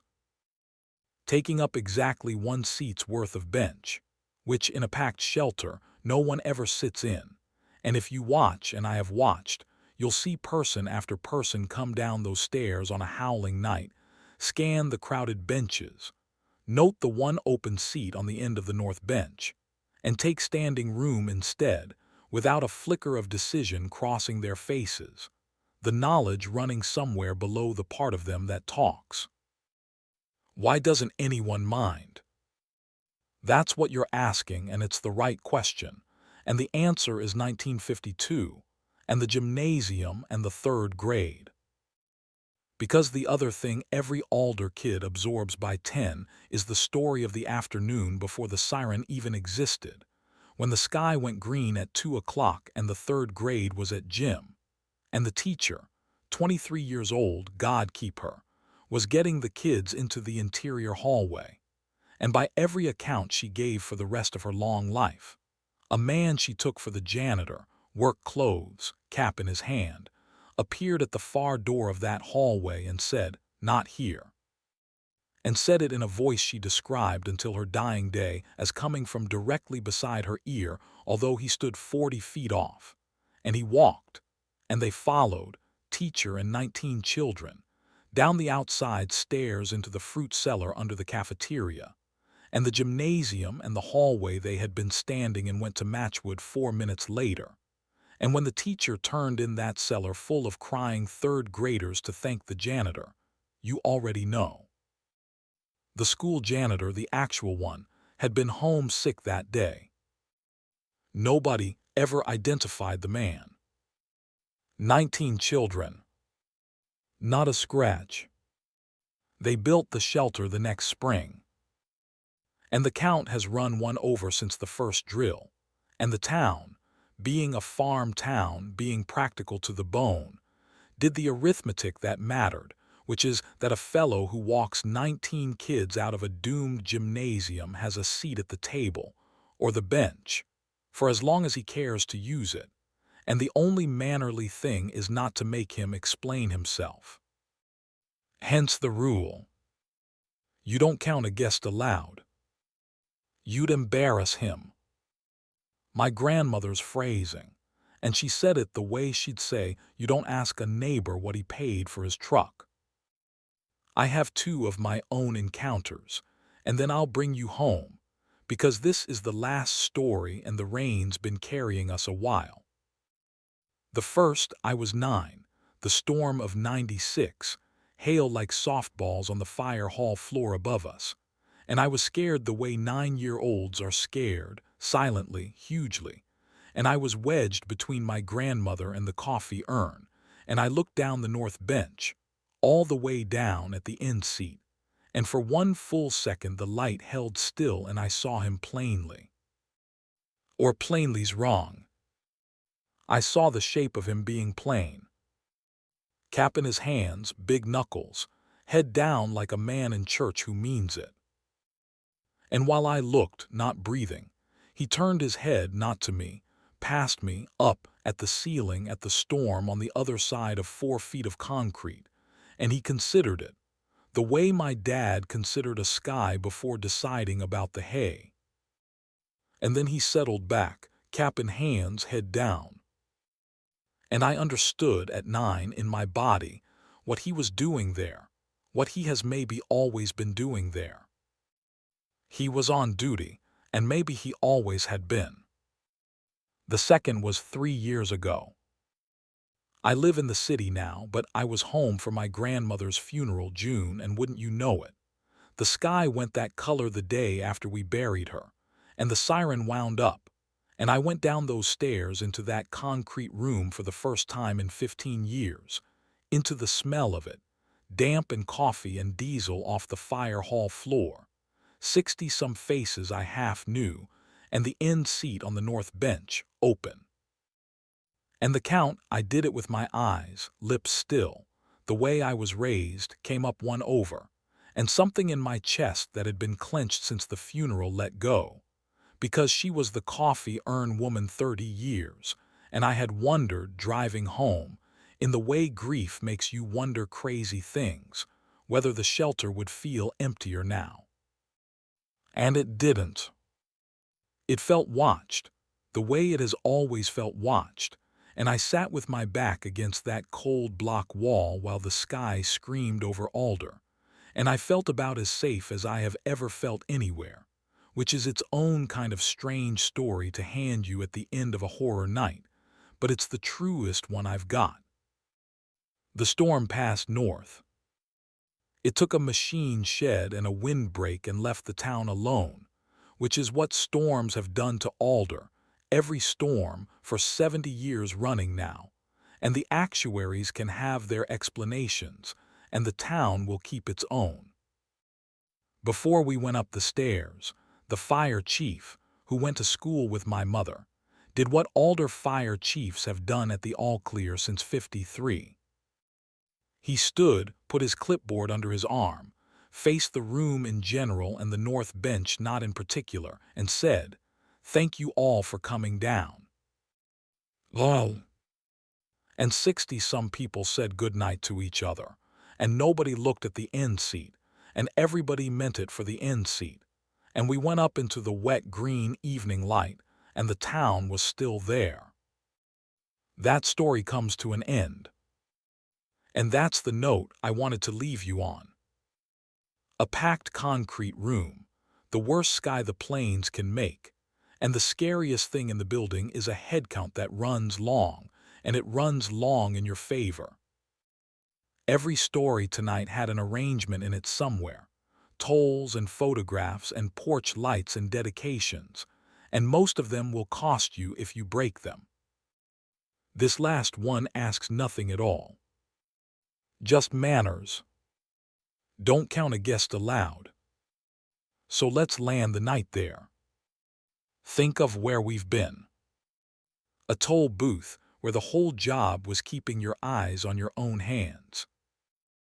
A radio man paying off a sentence he can never take back, one sweet song at a night. A lake where something wearing a father's whistle turns out to be standing the same watch the father stood. And a bench seat in Alder that has been quietly full for 70 years, on the nights it matters most. A mere 2 tenants ago somebody decided to manage instead of fight, with a roll of masking tape and 4 words. A phone number that spent 14 months learning a stranger's laundry. Here's what I notice, laying them side by side. Almost nothing in tonight's stories chased anybody. The dark in these stories keeps ledgers, keeps calendars, keeps fences, keeps a seat. It has rules, and the rules are mostly old and mostly kept, and the people who get in trouble are almost never the wicked ones, just the tired ones, the curious ones, the ones who looked or counted or said one sentence too many at 1:40 in the morning. Which means the reverse is also true, and this is the part you can take to bed. The rules hold.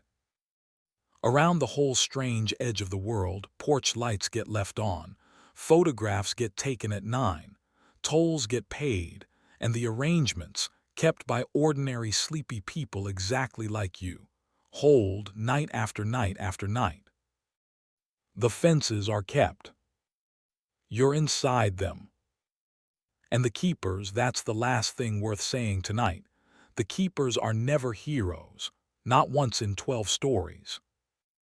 They're aunts with spiral notebooks and retired city drivers and grandmothers with coffee urns and stock crews, with a workaround, ordinary tired people who inherited an instruction, kept it without fully understanding it, and passed it along with one line added in their own hand. Somewhere tonight, somebody you'll never meet is leaving a porch light alone, or hitting skip, or texting good first name only on your behalf and everyone's, and they'll do it again tomorrow. And that, more than any locked door, is the actual wall around the world. Your doors are locked, or they're about to be. Go ahead, I'll wait. The rain's still coming down over nothing worse than pavement. And if you drifted off somewhere back around the carpool or the crosswalk, then the stories did their job, and the ending will keep until tomorrow. If tonight was good company, subscribe before you sleep.